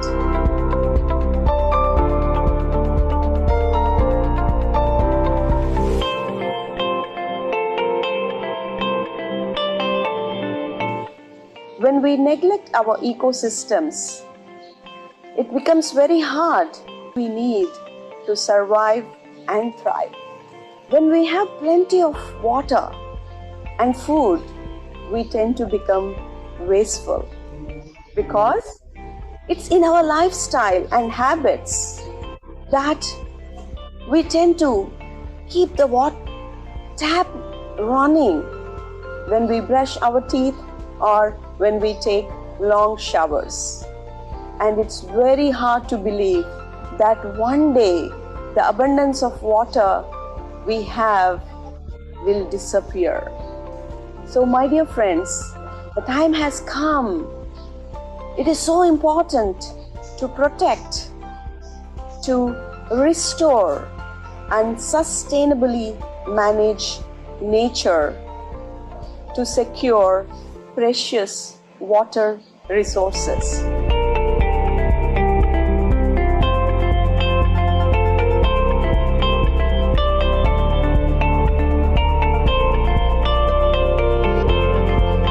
Today, I just remembered this quote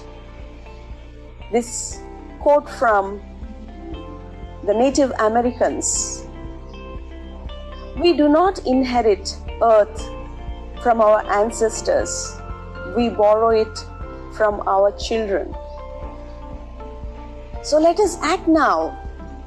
Let us make responsible choices so that we pass on a green earth with fresh water and clean air and a healthy environment to our future generation.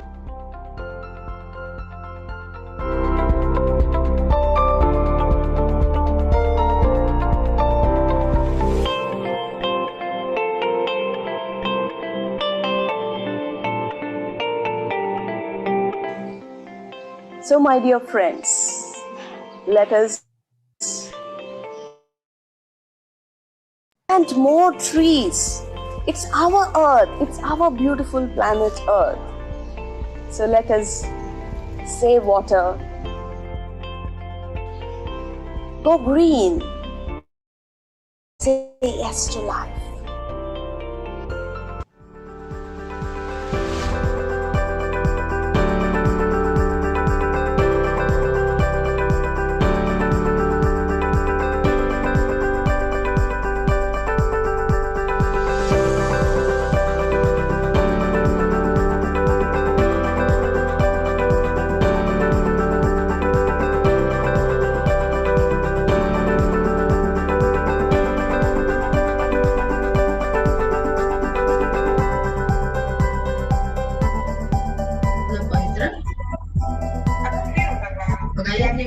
5 నిమిషాలు వచ్చుకోండి, 10 నిమిషాలు నేను కిందికి వస్తాను, call చేస్తాను. 5 minutes.